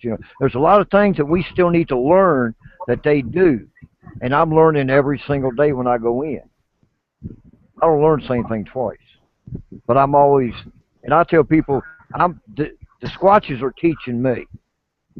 The information is there. All you got to do is learn how to decipher it. Because I didn't come a long way since I started searching. If Yeah, you I mean, want, Paul can tell you about some of the off the wall crap I used to do, I but I asked didn't. I asked Alex Midnight Walker one time. I said because I consider him a credible researcher, and I asked him one time. I said, "What can I do to have a close, experience or encounter?" And he said, "Go into the woods." He said, "If you know they're there, go into a place with nothing, nothing, no light, no nothing, and be vulnerable and just sit." Well, it Yep, took me about 3 months to finally get the balls to actually go into the woods without nothing. And I went in and I sat down and I sat there for an hour.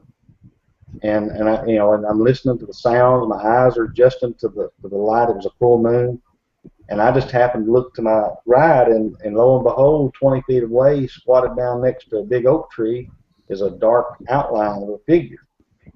Well, as my eyes, and I'm trying not to throw up because I can see it and I know it's there. So my eyes begin to focus and adjust because there's different contrasts, and I can see his hands and I can see his face, and he's looking at me, and almost like what are you doing here? And for about 2 minutes, I mean my heart I thought was going to pound out of my chest, and then all of a sudden I realized something. If he wanted to kill me, he would have already done it. And a calmness came over me, and I hear a little twig snap to the left. I look to the left, and when I look back to the right, he's not there. Um, I walked back to my truck and I stopped. I turned around. I said, "Thank you," and was loading my stuff up into my Bronco, and then all of a sudden I hear a whistle. And so I sat my chair back down at the back of my Bronco and sat down with no lights or nothing. And he came back to the edge of the tree line and stood between two cedar trees looking at me. And I gained a new respect for them. They're just trying to survive. yep. They're just trying to live. And we're intruders. We don't belong where they are. And And we're intruding more and more and more every year as our cities get bigger and all of that. we don't respect it. We think we can go in and we think we can get this or we can get that and we can get proof. The only way you're going to prove to the world that they are real is with a body, period. You can come up with all the video and audio, you can come up with thermal footage, you can come up with everything you can possibly imagine. But unless you got somebody with a camera videotaping the Bigfoot, they're going to call it a hoax. They're going to call Right. it garbage. So I quit doing that. I Hey, quit going Paul. in. Yeah, Hi, my name's Steve. How you doing, buddy? I'm doing good, my friend. I got a question. I got a question Sure. for you. With with all the hoaxing, and I'm not going to bring up any names on the hoaxing part of that, but with a certain person that has done his share of the hoaxing and what he's done, even with a body, do you think we would be, or anybody would be taken seriously if the body was brought out after what's been done? I think the damage has been done. What do you think? Well, people ask me all the time about why we don't haven't found bones. And it's simple. It's easy answer. Go out there to your backyard and find that blue jay that died in your backyard last year. You won't find it. Nature has a way of disposing of the dead. You know how many black bear carcasses they found in the last 10 years? None. You won't find a black bear carcass. But how do we know black bears are real? How do we know they exist? Well, we've got all the evidence. We've got all the facts. Well, how do we know that we don't have a Bigfoot body? Just because they didn't call you and tell you, oh, hey, Steve, guess what? We've got a Bigfoot body. Doesn't mean that they don't already have one or that they haven't had one. It's just information that they feel that really not pertinent to your existence. I mean, you don't wake up in the morning saying today's the day that I'm going to, today is going on because Bigfoot's real. No, you're going because you got to pay your bills, you got to take care of things that are important. But what's happened in the Bigfoot community is that the old timers, Ray DeHenden, John Green, all of them that have put in. They started it. They're the foundation. Their quality of research is not being done anymore. Very rare to find researchers that are doing that quality of research. And so, if you were to have a body, and you were to come up and you were to call somebody and say, "I have a body. I just shot this thing," and they were to come out and they were to look at the body and then they would take DNA samples and then the body turned out to be human, guess what? You won't be doing nothing but going to jail. You'll be going to prison.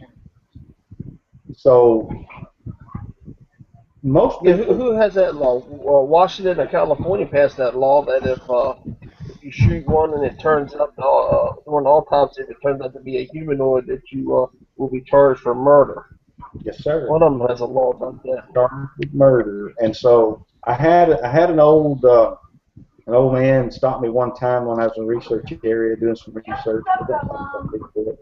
And he said, "Well, you know, my daddy shot one of those boogers." I said, "A what?" And he said, "A booger." He said, my daddy he had a moonshine steel, and the boogers were coming in his mash, and I didn't know what he was talking about at first. And then he said, and then my daddy caught one of the boogers in his mash and shot him, killed him. Well, when he got up to him and got to looking at him, he seen how much he looked like a person that it scared him, and he buried it. And I said, "Can you tell me where he buried it?" And he said, "Nope," because he never told me where he buried it. But he said he did tell me that he did shoot one. There are probably people out there that have done that. There's probably people that have run over them. There's probably people that, but when they see how much they look like a human, I mean, really? You're going to drag that body like Justin Smith, saying that he killed one, and you really believe that him or Rick Dyer would drag that body to an authority, and that authority look at it and test it, and then come back and say, well, it's okay because it's an undocumented species? Well, if you shoot a mountain lion, you're going to go to jail. If you shoot a buzzard, you'll pay a $10,000 fine. If you shoot a bald eagle, you'll go to jail. Shoot a gray wolf, you go to jail. So, what makes you think they would be forgiving of a Sasquatch? I don't think they would be. I think what. I was just wondering. I know I've heard how serious. Well, they come in, the government come in and took the body, all this stuff because they don't want, people to find out. Well, it's conspiracy theory, and there's some people that just like to get the conspiracy theory going because it's interesting and it's, but unless you got some documentation showing where that's actually happened, it's just a story. I'm just to the point of where I've heard a lot of stories. If you're going to tell me a story, be able to show me something. There's a story here in the state of Alabama called the Downy Booger, and it dates back to 1924. And it's an account of two cousins that were on a horse. They got chased by a bipedal hair-covered, thing. They even got a posse together to go hunt it down, and it's actually entered into as folklore in the history books of the state of Alabama and Winston County. You I can think look it I've up. seen that. It's real. Yeah, Southwest So, Virginia, they call it the wood booger. They have a nickname for it in Southwest Virginia, the wood booger. Yeah. well, you ever wondered where the term boogeyman came from? Oh yeah. Yep. That's where it come from. It's because they called them boogers and the boogeyman. Um, and And I was raised with the boogeyman myself. it was told to the people would tell their children these stories because they didn't want their children wandering off in the dark, at night was by themselves, and they'd tell these Right. stories. But I think some of these stories come with Have a fact. basis. I mean, the best one Albert Austin, told the story about how he was abducted in a sleeping bag and taken back Yeah. to a cave where there Yeah. were Bigfoots, and the Yeah. way he escaped is that one of them got into a snuff tin and Yeah. got sick. Yeah. We were talking about that a couple shows ago. Yeah, we were. Great Yeah. story. It is. It's a great story, I mean, but It really but is. then you got guys like Roger Patterson and Bob Gimlin, which I've met Bob Gimlin. I've sat down and drank moonshine with him, and I said, how close were you? And he said, well, I could see her, and excuse my language, he said, I could see her titties, and and and that footage, when you look at it, it looks like it's way off. They was only like 30 yards from her when she came out. They weren't no 100, 200 yards. They were right up on her.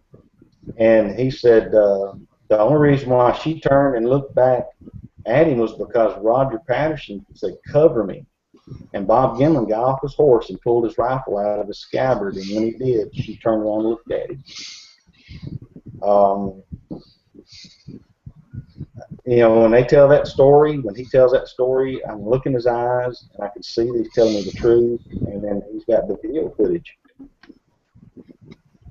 I mean, I believe it to be real. I believe it to be exactly what it is. Oh, I believe that footage is real too. And until somebody definitely proves it's not, I believe that footage is real.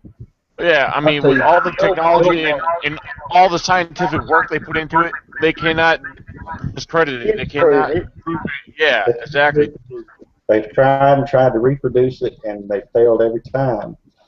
And and I've got a footprint cast up on my wall signed by Bob Gimlin and of Patty's. And when I brought it home, I got to looking at it and then looking at other Bigfoot casts that I've got.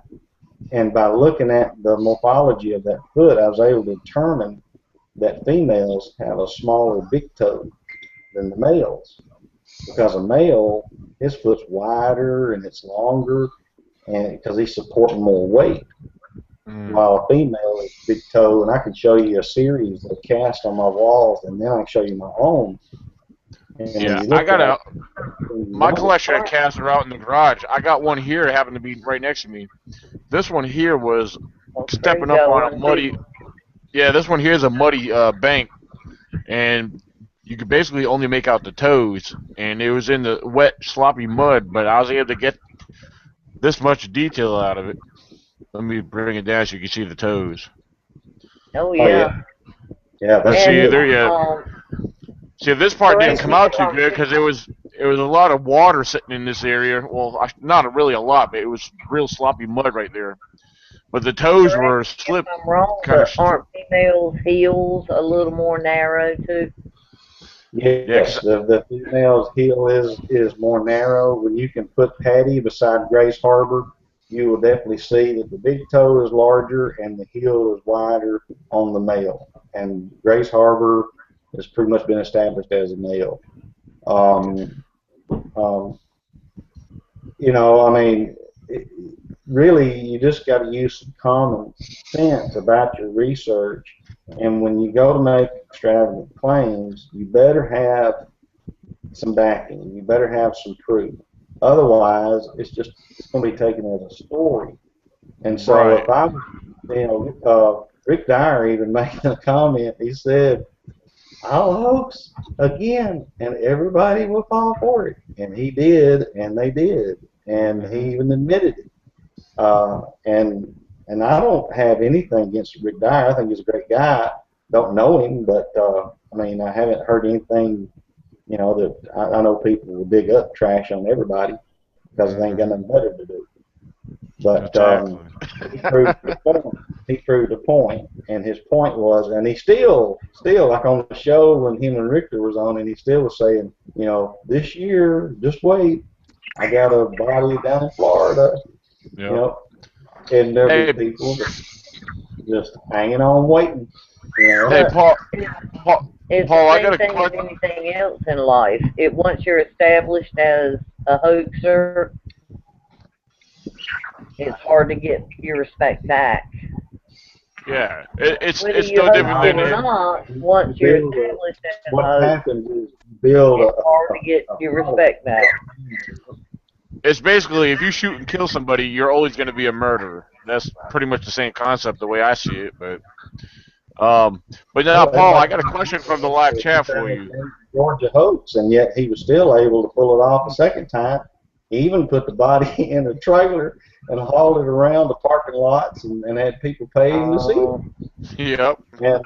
And then sold the body to somebody that, bought Hank.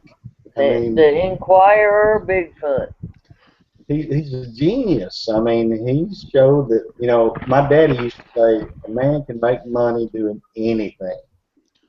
Yeah. Hey, And he Paul. And showed what was it? P.T. Barnum said, "There's a fool born every minute." sucker. He Is said that there's a it? sucker Sucker. born There every you minute. go. Yeah, what's your He question, had Daniel? started out. P.T. Yeah. Barnum started out with a police circus, Mhm. and all it was animated little tricycles and trapeze, and they would move back and forth, and he would sell people magnifying glasses to sit there and watch them bleed, and Chicken, Yeah. a chicken on a hot plate. it was it is what it is. I mean, All uh, Yeah. right. Yeah. I got a question from the live chat. It's actually for you, Paul. Before I actually read it off, I do want to state, on the group chat right here on the podcast, I put a link up when we were talking about Indians, reservations, and Bigfoot. This here is actually a fairly new story. I think it came from around January of this year. So the link is in the chat, and I also put it on the live chat. So it was actually very interesting. How the police responded, and the police actually saw something when they responded. But yeah, check that. But let me read this off for you, Paul. It's from Donald Redleaf. He wants to know. I would like to know what Paul thinks of the mind of the Sasquatch. If he thinks they think and process like us, or is it more the animal spectrum, or something in between? Mm. Kind of interesting Scott, question. Good Scott question. Nelson is a linguist. Oh And yeah, he's awesome. Yeah. Scott Nelson pointed something out that really made sense. He said their language or their thought process was twice the speed of ours. Exactly. Mhm. We have to stop and think about what we're going to say and how we're going to say. And we have to articulate the words. In order for you to understand what I'm saying, I have to be clear. But now, have you ever sat next to two Hispanics or two Japanese and listened to them talk? Mhm. They're talking twice as fast as I'm even able to comprehend. And so I think because, they've never stared at a TV for hours.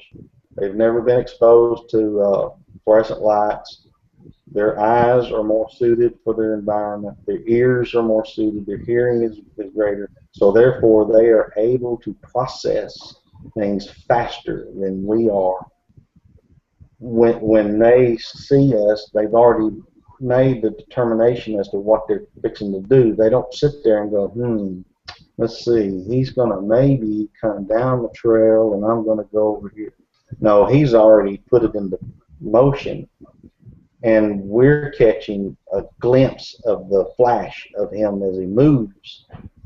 Um, I think that their mind, like I had that, one come up to me and he stayed for just a few minutes. That's all they've ever done, and then they're back to business. Yeah.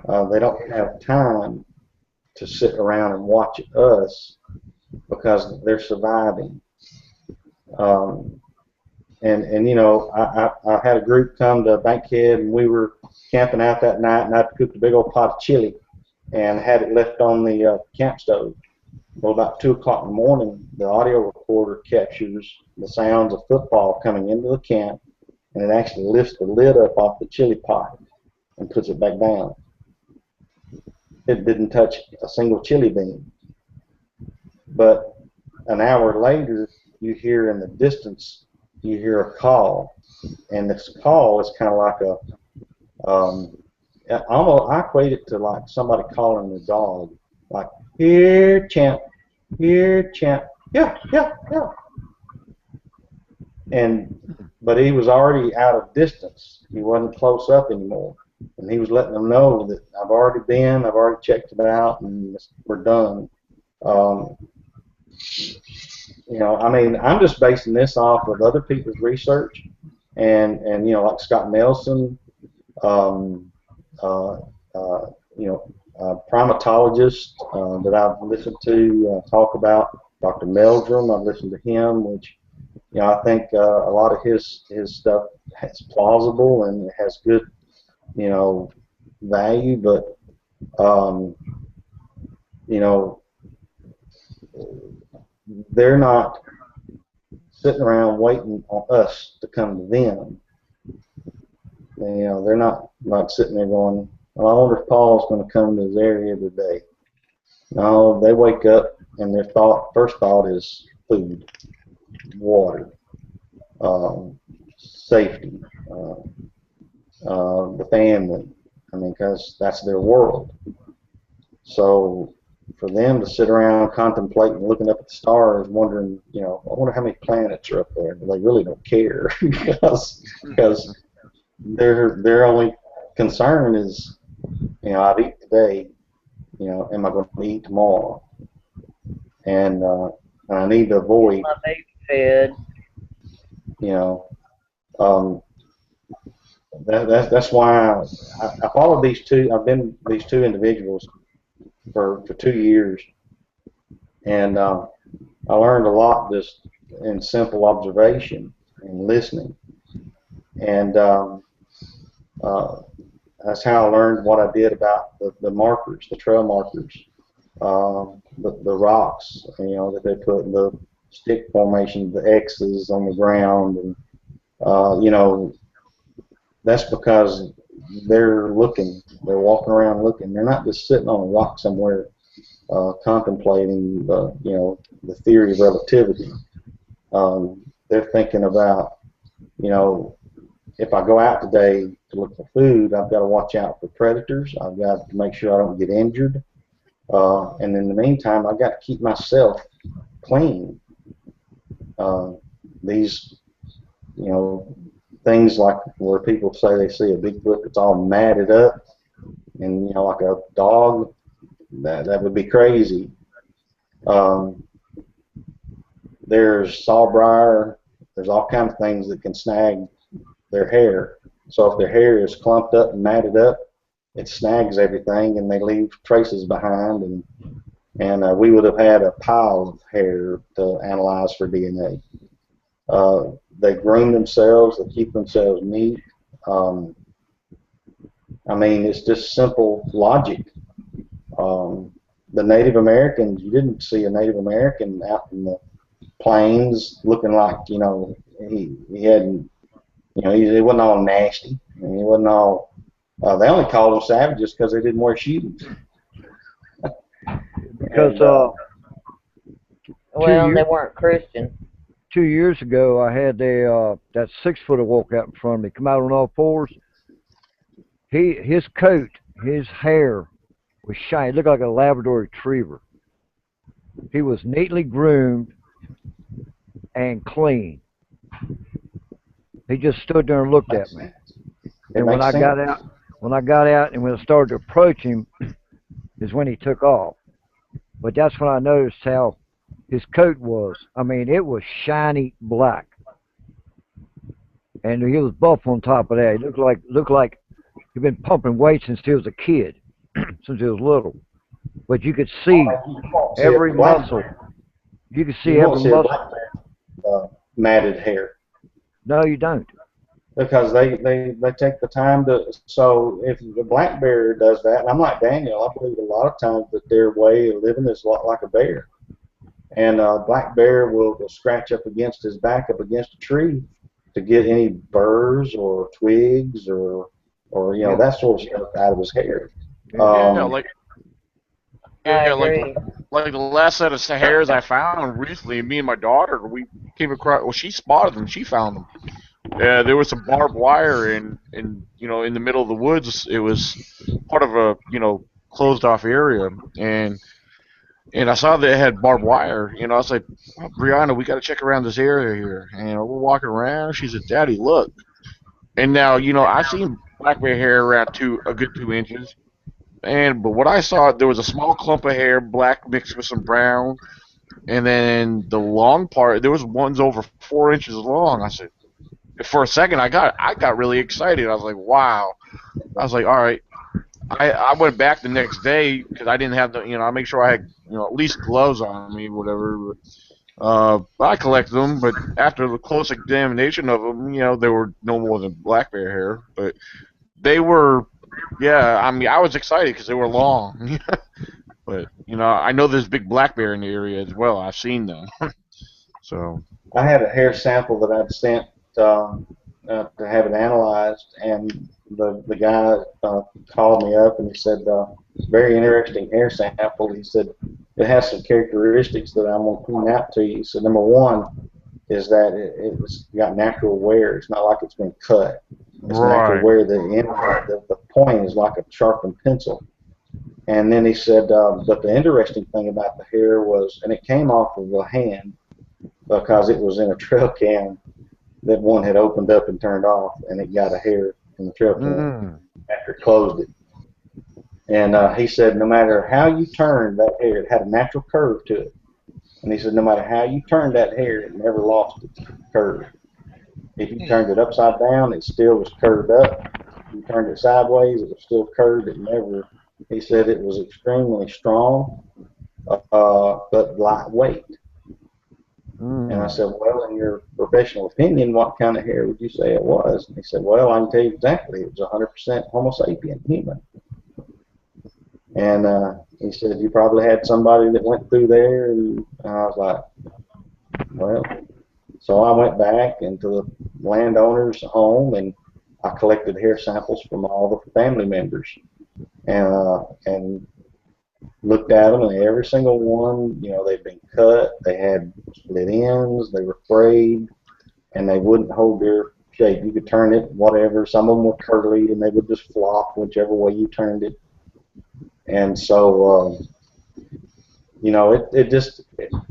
researchers just need to get more use common sense It was and unexplainable. and not be so quick to just because you find a hair in the woods don't mean it's a Bigfoot. Right. Um, uh, I mean, finding a track is like winning the lottery. Yeah, it Finding is. one with defined You toes, just track with dermal ridges. but finding one with dermal ridges, that's rare. I Yeah. got, Yeah, You that lucky also dog. depends. and when I had it Yeah. analyzed, they came back and said it was human. Well, I already know that, but now I can try my best to change that, guy's mind. I took it to a podiatrist, and he looked at it and didn't tell him where it was from. And he said, I'll tell you a couple of things about this footprint cast. He said, number one, he said, whoever it belongs to, and that's what he said. He said, they've never wore shoes. And I said, well, how do you know that? And he said, well, we have an arch. in our foot. We're not born with that arch. It's developed over the years because we wear That's shoes right. Babies from are the heart. flat-footed. Yeah, exactly. Look at a baby foot. Good point. Yeah. He said it also had injuries, past injuries that had healed over. And he said it had an unusually wide ball. It was, and I got the cast hanging on the wall. But he said it had an unusually wide ball and unusually shaped heel. He said, I don't know who it belongs to. He kept saying that. But he said it's a human. He didn't say it was primate. He didn't say it was bear. He said it was human. How big was it? Long Uh, and width. it's like 9 inches. It's not a big one like the one I've got, that's 17 or so inches. Yeah. So it could. Um, So it was huge. It was in the size a human. That it could have been a human track, but mhm. at the same time, the characteristics did not match. Well, he just said they were unusual because most people have our feet are smooth on the bottom, and this one had calluses. You can see the calluses, you could feel them. That's what was even better. You could rub your hand across and feel the calluses. Um, the toes weren't huge. They were small. They looked like a human toe. Uh, but one of the feet had a bow in it, and he said, I don't know who these belong to. He said, but I can tell you they probably walked like Fred Sanford. Remember Sanford and Son and how he had this walk, Yeah. Yeah, kind of the side? arthritis. He said that's probably how they walked. And Stepping harder on one foot than the other. Hmm. but now I've got pictures of a trackway and the footprint cast from the trackway that were in a straight line, and they were 5 foot stride. Um, uh, you know,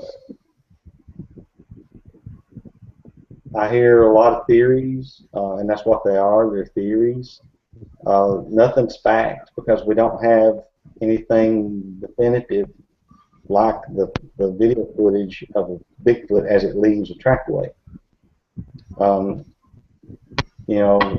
tracks I think are probably one of the best sources of evidence because tracks don't lie. I can show you tracks I found of mountain lions, and I'll never forget when I went to Salt Fork State Park and I took pictures of bear tracks. And I went up there and told the state park rangers, I said, you got bears in the park? And he said, no, we ain't got no bears in the park. I showed him a picture of the track, and I said, what's that? And he said, that's a bear track. Yeah, you got bears. He said, well, it's Yep. probably just a transient. It's probably just moving through. Yeah. Just one passing by. Well, Uh, it's like here in Virginia. Uh, People from Richmond are saying there are no mountain lions indigenous to Shenandoah Valley. Daniel's area's got black ones. I got black ones and brown ones. Well, he's got brown ones too. But hell, the last time I was up there, we had one across the road right next to us, Yep. a black one. well, the biologists say that there's no such thing as a black mountain lion. But now, what was indigenous in this country before we got here was jaguar. And Yeah. sometimes the male jaguars are black. And up close, you can still see the checks, but from 30, 40 yards away, he's going to look solid black. There has actually been a trail cam photo from Arizona here recently of a full-blown jaguar, male jaguar. Yeah, I seen And that video. I seen that photo. they were indigenous to the United States until the cattle farmers and sheep herders came. And when they came, they all but eradicated the jaguar, and they migrated more towards Mexico. And and now they're trying to make a comeback. I mean, I think a lot of things are misidentification. I told somebody that we had black bears in Alabama, and they were like, "No, we don't have black bears in Alabama." Well, yeah, we do. Here's a picture of their footprint. And when Well, they shit, look at There's it, black bears I've everywhere. seen them down there. yeah, they're everywhere. There's thousands and thousands, millions of them. They're everywhere. Um, But I'm in North I told Carolina. We got a bunch, and I don't. I mean, there may be a few states there aren't any, but damn, black bears are uh national and they're out, aren't they? I told a biologist one time, I said, you know, we got gray wolves? And he said, no, we don't. I said, yeah, we do. And he said, how do you know? And I said, because I seen one. He Yeah. said, oh, it was just probably a big coyote or whatever. And then I laid down the footprint cast. And when I did, he just went, that's a wolf track. And I said, yeah, it is. And, you know, and I mean, there are a lot of things out there that we just don't know. And just because we haven't seen them with our own eyes doesn't mean they don't exist. The Game and Wildlife Commission have got Yeah, to you see know. that picture in the corner to the right, Daniel, of The, the jaguar this with the here? spot? Yeah, Yeah. that's it. That's No, what a Yep. black Well, look at this one jaguar. here. If you look closer, this one here's got. You can see some on this one. This one here. Look at on the front arm right here. You can see the spots on that. But where? all right, now you see the head. On which That's one? This one? Oh, that's how good you God tell. Almighty! That's how you tell the difference between a jaguar and a mountain lion is the head.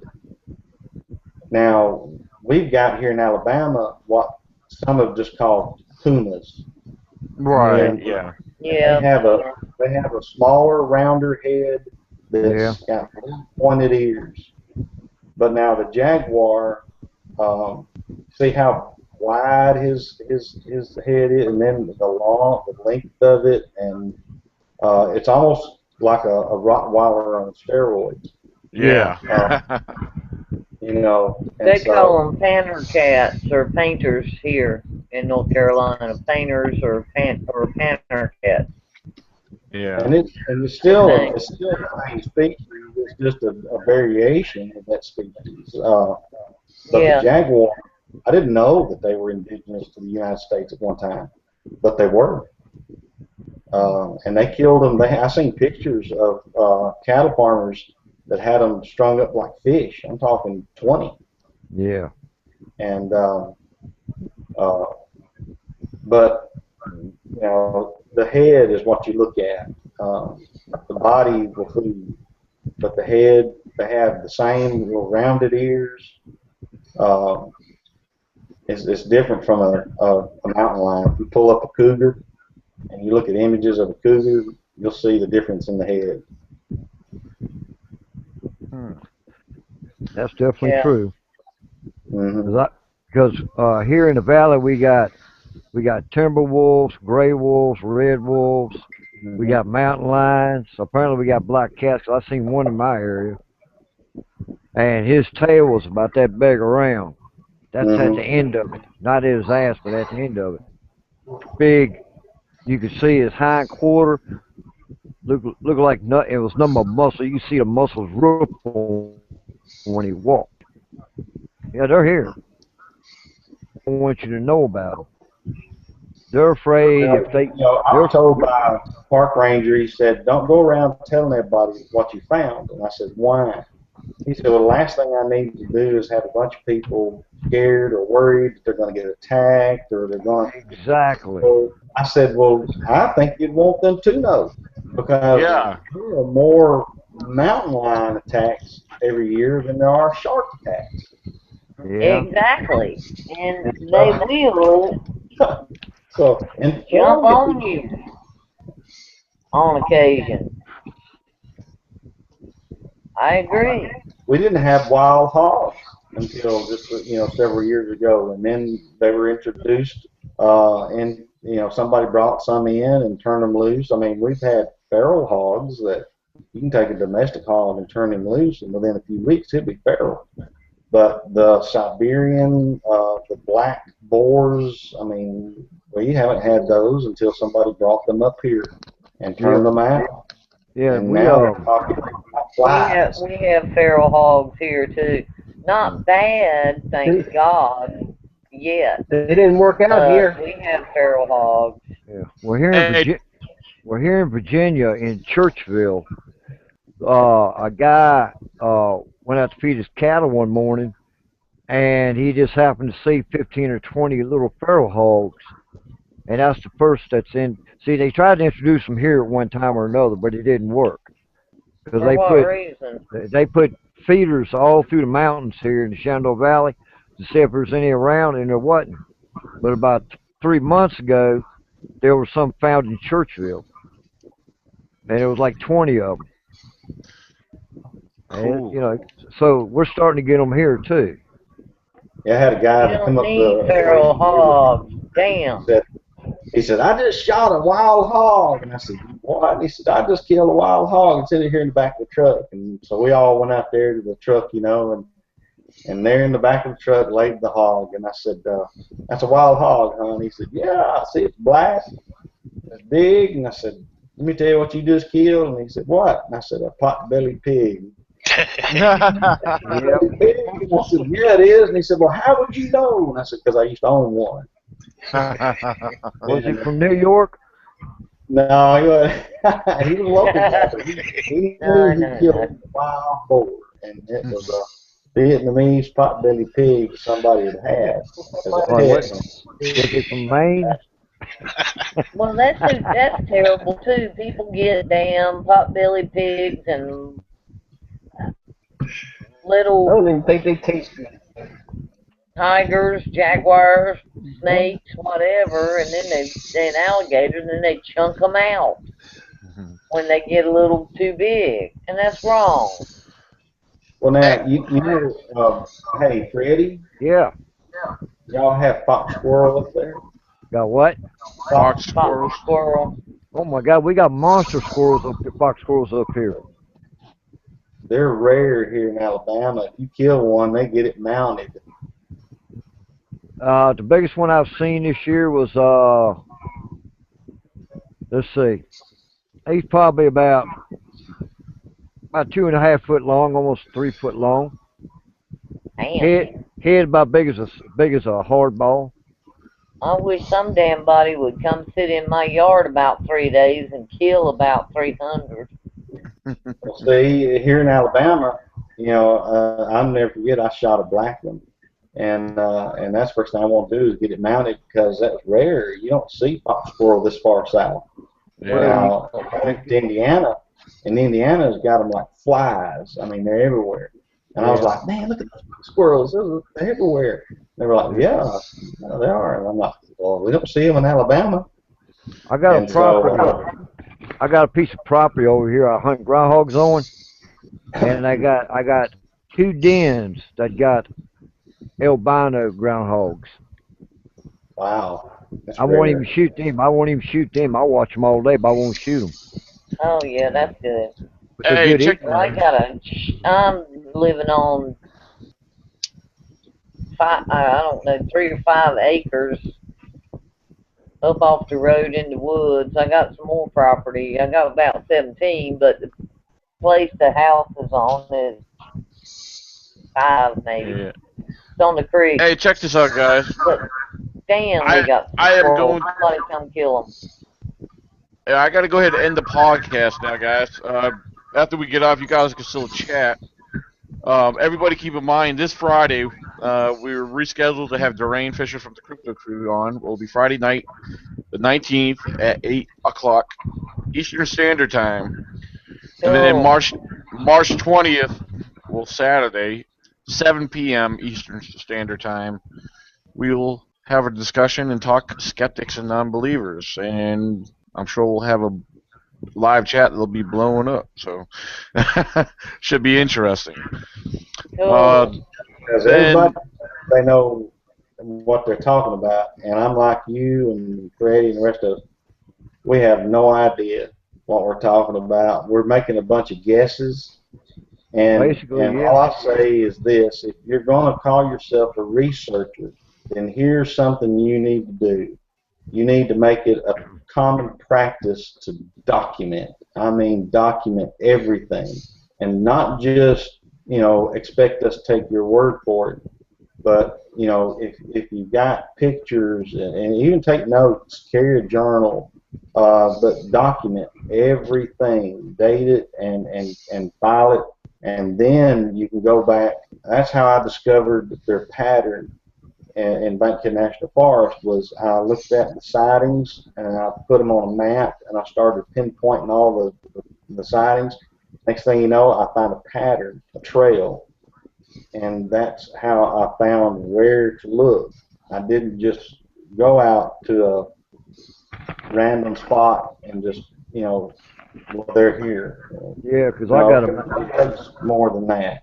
yeah, because Yeah. I got a map out the shed I use of my area and where they're all. Every time I get glimpses of the little ones or a big one, I'll mark it on my map out here. So You I need to know, do that. I tell you huh? what you do. You take your GPS and you go to your structures Yeah, and you GPS those structures, and then you go back to a map and you pinpoint every spot on that map that you can do where yeah. those are, and I promise you, you will see a pattern. Oh, I already know the pattern of these. Got it down, already got it laid out. So I know that's why when I go in, I know exactly where they're at. Some days I see them, some days I won't. But I've I've got documentation on every spot that a marker is at on in my area on my map out here. So I got a pretty good pattern where they stay in the summertime and where they stay when they first come back in after they come back on because they leave the area during hunting season and they come back in the spring. Yes, they do. So I know exactly where they're at what time, different times of the year and And everything. I want to thank everybody for a great show, great discussion, great topic. And Paul, thank you for coming back on, man. Definitely have to start coming back on with us. So Let's do Yes, more thank of you, it when we Paul. get I out of enjoyed talking to you. absolutely, and yeah, definitely. I hope you guys could all be here for Friday night with and we could all talk and chat and with Durain Fisher from the Crypto Crew. Cool. All right.